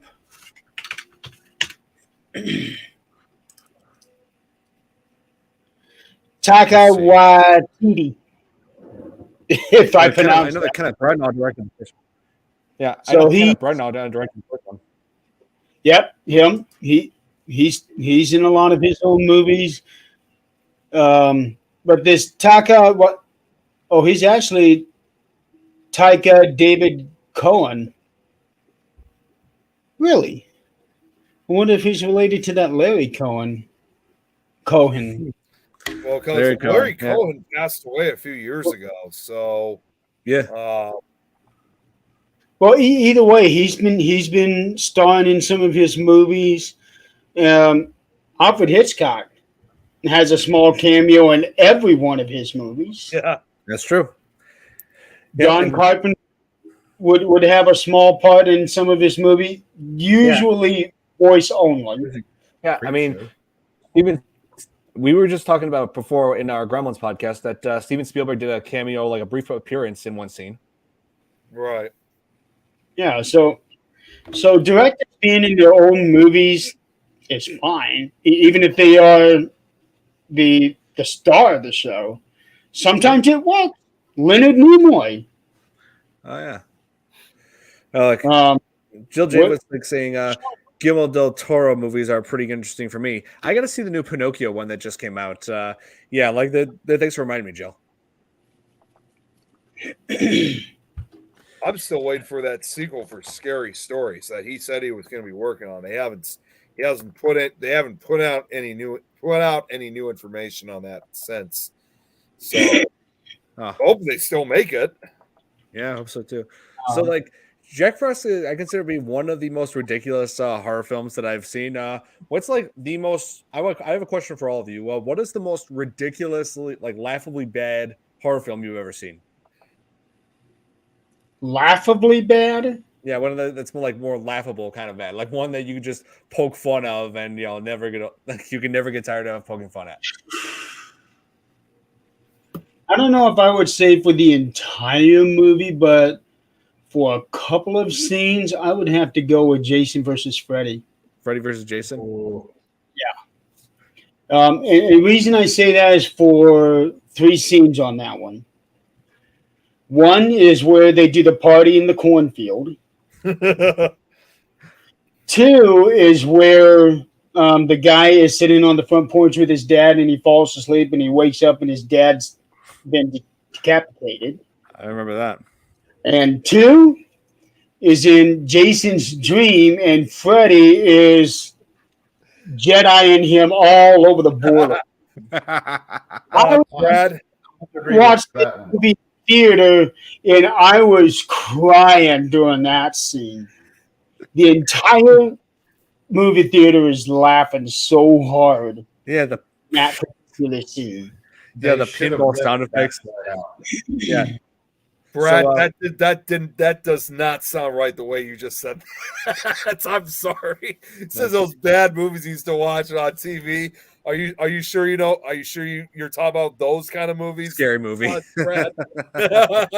Yeah, scary movie.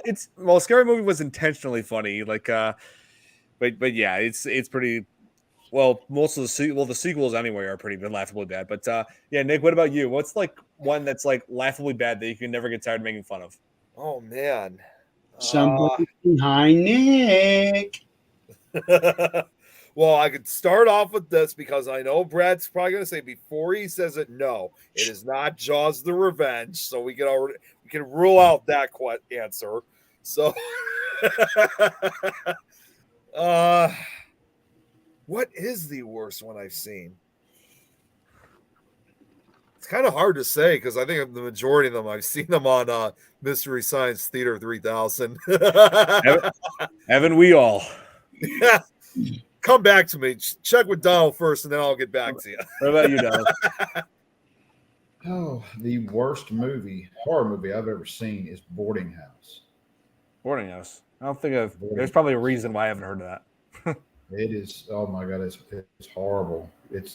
There's a couple scenes that I can remember. There's like an open sequence where this guy's in a uh, chair by the pool, laying down. I think it's a guy, yeah. And it's like he's having this bad dream, and you can see him, make himself roll over and fall in the pool. And it looks like he's in the shallow end, and he's sitting there doing this. Help, help, I'm drowning. That, and there's just some kind of creature down in the basement is brutally murdering somebody, and they're screaming at the top of their lungs. And right at the top of the stairs is the kitchen, with the door that goes down the cellar, and there's people sitting there at the kitchen table right next to the door, and it's like they can't hear nothing. I was like, come on. It's a really horrible, bad movie. Oh man, like Roll Nightmare. That's another one. That's pretty bad. well, for me, one of the more unintentionally funny bad horror films. It's not Jaws: The Revenge, but it is shark related, and it's called Shark Attack 3 Megalodon. You know what that is, Nick, right? Yes, I do. I thought you were originally going to say Shark of the Corn. No, I've never seen that one. Never will. I saw Shark. Talking about the worst horror movie you've ever seen, or the one that is so bad you just laugh at it? One that's so bad I laugh at. Okay.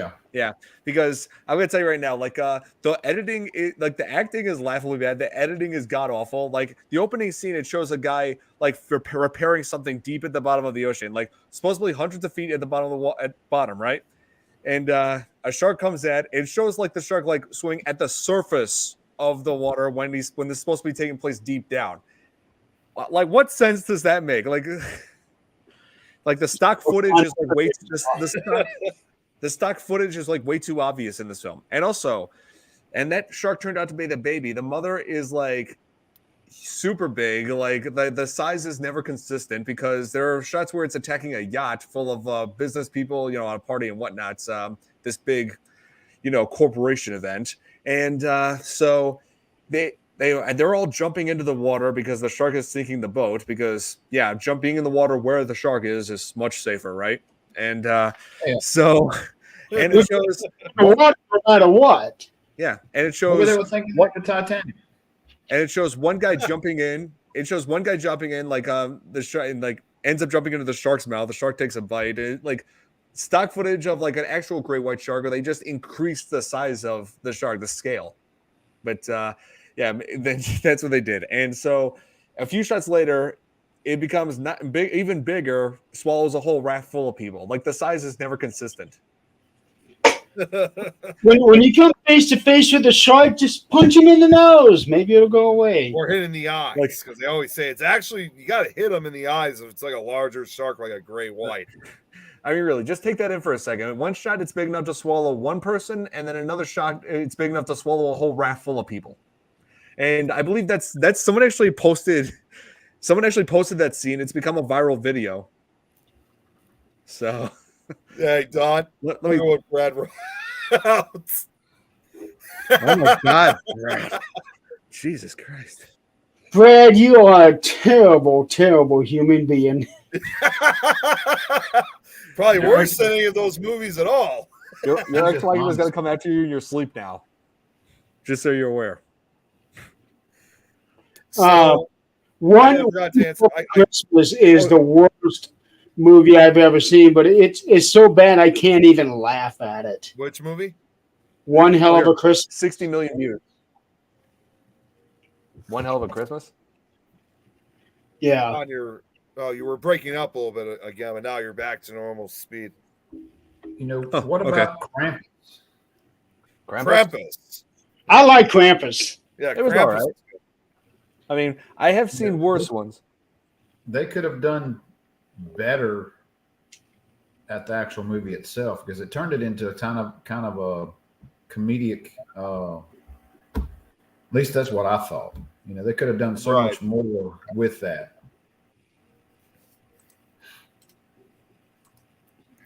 I think Don's frozen again. He's getting there. Yeah, you're freezing up there, Don. Oh, Jesus. Here, let me try my Wi-Fi again, see if that works again. Yeah, I think it's his connection. Usually his connection runs just fine, but he's having some issue tonight. Have you ever seen Bad Taste? Have you seen that, Jeremy? Bad Taste or okay, no. I haven't seen either, but I do know it was directed by Peter Jackson. I heard that was another bad one. What was that, from the early 90s or what, late 80s that came out? There you go. So I believe so. Don, if you missed the question, Don was asking, have you ever seen that movie Bad Taste before? No, I want to, though. I know exactly what you're talking about. I'm familiar with the cover of it, but no, I haven't seen it yet. Okay, I'm going to be doing something because I'm going to share something here in just a couple of minutes. I kind of enjoyed it, but don't expect a whole lot. It's got some gruesome scenes in it. I heard that was kind of a trademark for Peter Jackson, along with his movie, which he also made, I think right around the same time, was Dead Alive. He made like these really gory films before he eventually made these, huge award films like Lord of the Rings a decade later. Yeah, that Dead Alive I love. Yeah. Oh, here, Brad. Finally, a relevant comment here. Yeah, finally, Brad. Tremors is still my favorite horror comedy franchise. Oh yeah, I actually like Tremors. Well, mostly the first one, but yeah, that's great. That one's great. It's like one of Kevin Bacon's best performances. I never got to answer your question, Don. I finally made my decision on what's the worst horror film I think I've ever seen. And guess what? This is a movie you've seen too. And this was about 5 years ago. And we saw it in theaters. So you're probably getting an idea of what movie that is. And that was, without a shadow of a doubt, The Bye-Bye Man. Oh, that movie's horrible. God. I don't even know what to say about that. It was just such a really bad film. It is. And here's the thing. The Bye-Bye Man, they try to make it like this, the idea of it, that he's responsible for all the senseless killings in the world. How can he be responsible for all of it in the world if he's only been confined to just that one town? Yeah. That makes no sense at all. Brad likes all the Tremors films. Yeah. I mean, 2 and 3 are decent. Oh, Lord of the Flies. What the? Oh, One Hell of a Christmas. That's that movie you were talking about, Jeremy. Oh. Yeah. Look at the characters in that. Oh, my God. Man. Jace. Is that, who am I thinking of? Oh, jeez, now I just lost the name. Damn it. Nope. He agrees with me. Nick Seller agrees with me. Bye-Bye Man is terrible. Yep. We saw it in theaters. We are sad to say. So that's One Hell of a Christmas. Blasters. For those who don't know, hang on. I remember watching one of the Candyman movies in the theaters when it came out.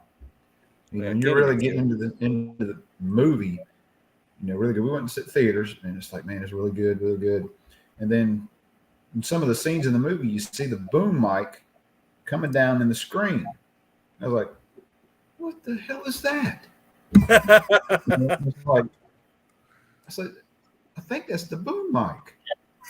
And it wasn't just one, it was several scenes. It's like, well, damn, that just kills the whole damn, in-depth. I'm in the movie, and then I see just like somebody not even in the movie, just walking by in the background. It's like, yeah, there goes the damn movie. Yeah, I must have been like the boom operator. Yeah. I've seen that mistake happen in a few films. Yeah. And hey, Nick, can you guys hear me? Because my Wi-Fi keeps messing up again. Yeah, we could hear you. Okay, fine. Good. So you're good. Box of Jack Frost. The guy that played Bert and made those movies good. Michael Gross. Great actor. So what are you trying to do? Were you trying to make it larger, Jeremy, or No, I was trying to go to the next one. Sharing screen is different on my computer than it is on the laptop. There you go. There's just us two. Yep, Revenge of the Mutant Killer Snowman. Yep. Yeah. And So he's got you can tell just by the cover box on this one that this isn't going to be quite as good a quality as the first movie was. nope.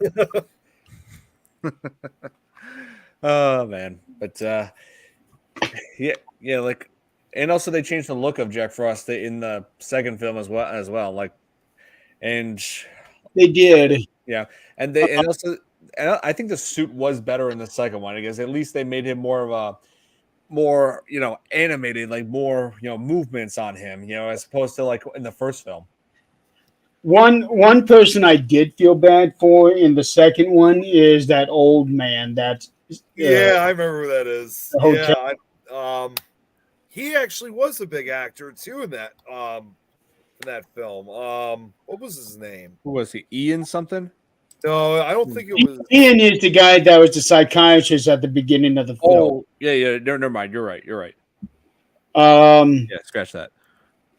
Name was damn it, it's like Ray Cooney. Oh wait, yeah, Ian Abercrombie. I guess that's what it is. Yeah, Ian That's the Abercrombie. doctor from the very first. Oh wait, no, that's okay. That's not what Yeah. I'm thinking of. Yes, that's true. Let me see here. I think it's. Oh wait, Ray Cooney. Is that who you're talking about? Colonel Hicker? Ray Cooney, yes. Yeah, Ray Cooney.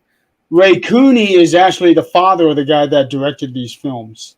And he's still alive today, too. He's in his 90s now. Oh, Yeah. So I felt bad for him because, well, he's not really an actor. He's written a lot of books, though. Yeah, it looks like he's done a few London playwrights because obviously he's from the UK. yeah. Oh wow, his acting goes. I mean, even when he was acting, it goes back to like 50 years before he ever got involved in this film. His career began back in 1946. Oh. Well, I'm looking him up. He only ever did movies.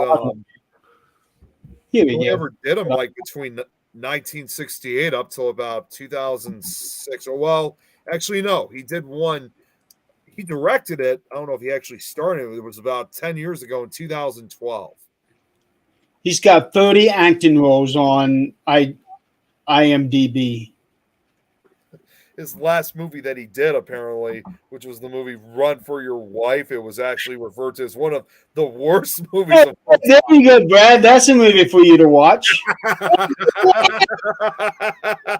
Sure. What just happened? My Wi-Fi cut out again.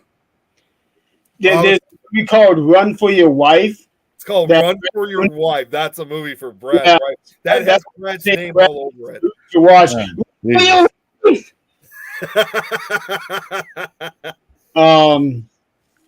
But no, I feel so bad for him in that film because that was just terrible for an older man to be a part of, and he was also in a snowman suit and got his head bashed in by the sheriff. Because that was when the sheriff was coming to the realization, oh shit, Frost is here in Hawaii. Yeah. And he like keeps like a little bottle of antifreeze like on a necklace around it, like it's holy water. And the guy that was Captain Fun, oh man, he was. Oh my god, that was annoying. Yeah. I hated that so much. Now, is this supposed to be a joke? Nick is asking why is the killer snowman using an umbrella stolen from the penguin? Is that supposed to be a joke or what? Oh yeah, pretty much. I will say this. Hey, I just found another cover shot for the second movie, which is actually better than the first one. Really? Yeah. Oh man, I gotta say, my favorite character of this entire film, I will say this, is One of those little the first killer Snowball. You know why? Why? Because he did us all a favor. He killed off Captain Fun. That's true. That automatically makes him the best character of the entire film. So I wonder what this cover will look like. See if I can bring this up here. Me and Jeremy were talking the other night about bad movies, and have you ever seen The Room? Yes. Oh my god. I think I have. Oh, yeah. Look that up right now. It's bad. I think I might have seen Did you ever that. watch the Franco movie? It was kind of the making of The Room. Was it from 2000? Was that the one that was from? Because I looked it up. Was it from 2003? Let me look. Because that's what. Okay, yeah, that's what came up in my. Yeah. No, I don't think I've seen this one. So that's what another here is a better version of the cover thing, because Jack Frost there in the back now looks similar to what he was on the first one. Brad's asking, should I attempt to watch Jack Frost too? You know, I would say go ahead and watch it. Honestly, it's going to be bad. You're gonna be saying, "Oh, that is so stupid." You're gonna be saying that. I would say go ahead and watch it. Joe, I don't think I have seen Mimic. Have you guys seen it before? Or? Yeah, just been a while. People that Joe's asking, we should check it out. Yeah, you should. You'll love it. What was that movie back in the early seriously. 80s, late 70s? Chud, yeah. I remember Chud, yes. Yeah, that had Daniel Stern in it. Yeah, I do remember Chud. I saw it years ago, ages ago. I've never seen it. Yeah, but I've never seen it either. Pieces? What? Pieces. Seen what? Oh, Pieces. The one from no. talking about the slasher film from the early 80s? It's late 90s or late 70s, early 80s. Probably, probably early 80s. I think it was 1982 it came out. If you're talking about that one, yes, I have seen Pieces. That's literally like one of my all-time favorite slasher movies. That's a messed up movie. I love it. And they really have that good. Yeah. I love the tagline to it, how they say, you don't have to go to Texas for a chainsaw massacre. That was, I saw that I actually saw it back when I was in high school. So it was when I had this whole slasher fan craze I had. And I was literally like watching every slasher movie you could think of, including Pieces. One of my favorites. I'm a big slasher fan. I like slasher. So am I. Yeah. Well, guys, I think we're gonna end this episode here because I gotta, I gotta get up early, and also my Wi-Fi keeps going in and out. Well, before we go, as I always do right before we end, Don, I'll just make some quick announcements. Tomorrow for Nick Files, we're going to be I haven't even gotten started yet, but I'm planning to right after I get off here. But I'm going to start working on the presentation for tomorrow. We're going to be focusing on the Enfield haunting tomorrow afternoon. And then, Jeremy, is it open mic again on Thursday for Supernatural talk? Yeah, it is. Eileen won't be joining us. She's got a Christmas party for work that night. That's right. She was telling us about that yesterday, and she was even showing us proof. She didn't want us to think that she was born. So no, it'll just be myself, Nick, and Adrian on Thursday night, and we will not be going anywhere near 6 hours that night. No. We don't need that again. I don't need that again.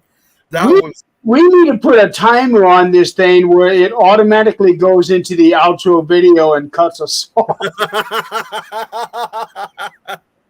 We should. We just talk about like one simple thing, and then all of a sudden, ding! the credits are going Well, up. that's the end of the show. I see it. All the credits. Brad, do a show on my. Okay, I'm sorry to break this to you, Brad, but I have not been married yet, so that's why who I he's have to wait. talking about. What? That's not who he's talking about. Right. Oh, he said you should do a show on your wife's movies, Nick. Yeah, your wife is Samara. He wants you to do some. Just tell me and Brad to shut up. 12 up. No, we're not doing 12 hours. No. That Oh is. my god. And then also for Thursday too on the Frighteners, I think we're also with me and Lois. I think we're gonna still be talking about John Wayne Gacy because there was still a lot to cover on him. And for the Frighteners, this upcoming Friday, I don't know what we're gonna be talking about. I guess just have to see. So yeah, that's one thing I do want to say is on Thursday nights we will be airing on Vimeo for the first time. yes, Vimeo was a suggestion by me. And I am also not sure how well it'll work, but I am also going to try to do something with TikTok, putting it live on my personal page just to see how it goes. Should be interesting with these new extensions. And like I said, Jeremy, thanks for following with my suggestion about Vimeo. Because I know Vimeo was not, I'm hoping we can get some followers, but even if it doesn't get that many, it's a much more flexible website than YouTube or Facebook. So let's say if Facebook or YouTube blocked us for some reason, it will still remain on Vimeo because they're more flexible.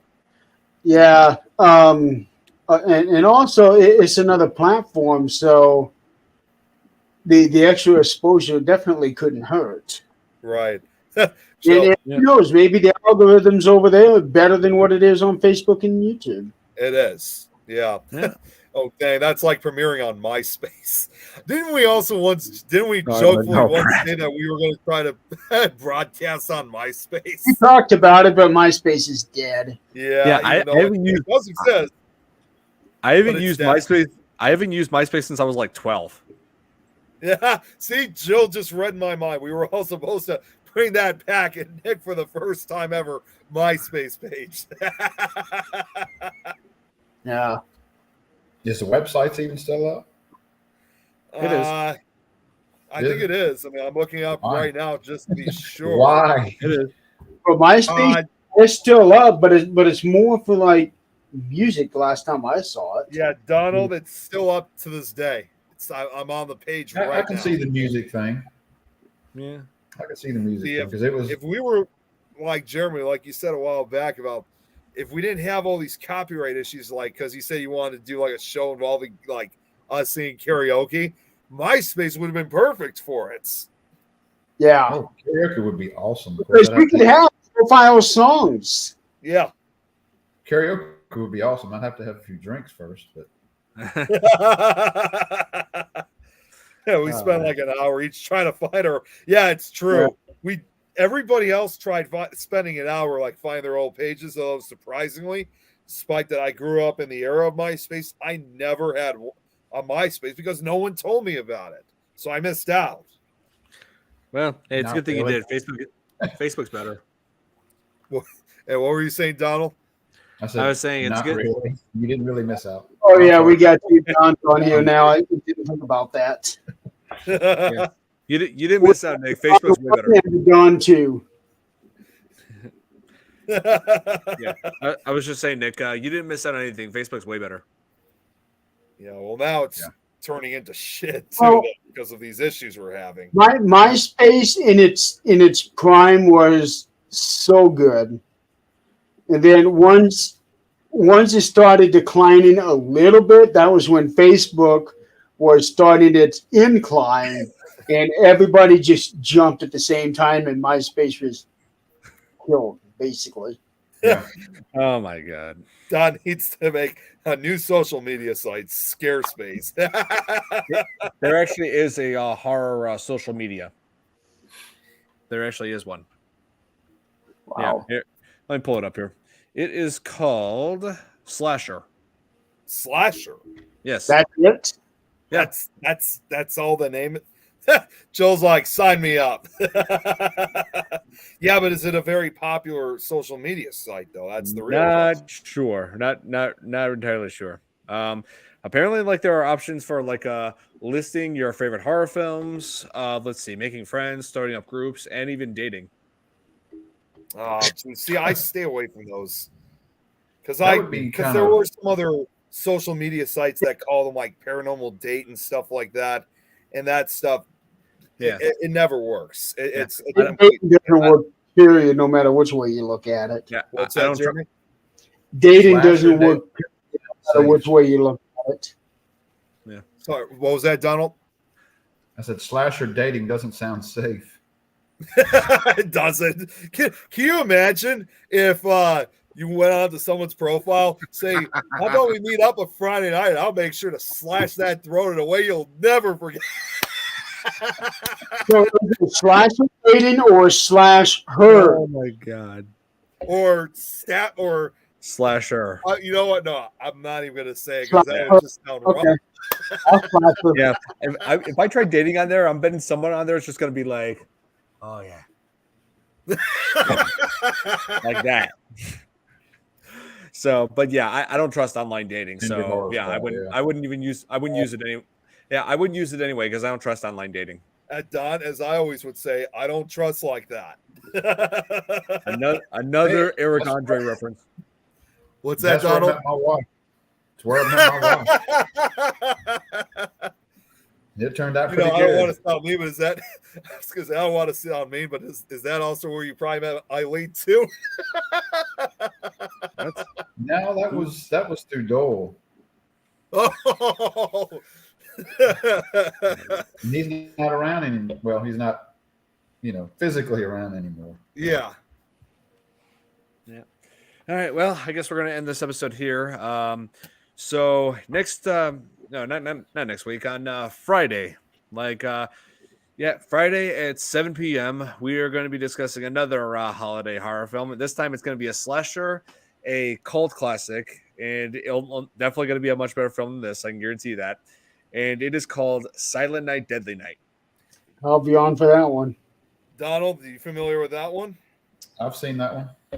If you want All to come right. on this one, this is a good. I mean, I was going to say you're more than welcome to, since you said you love slasher movies. Yes. This one is a classic. All right. I can't wait.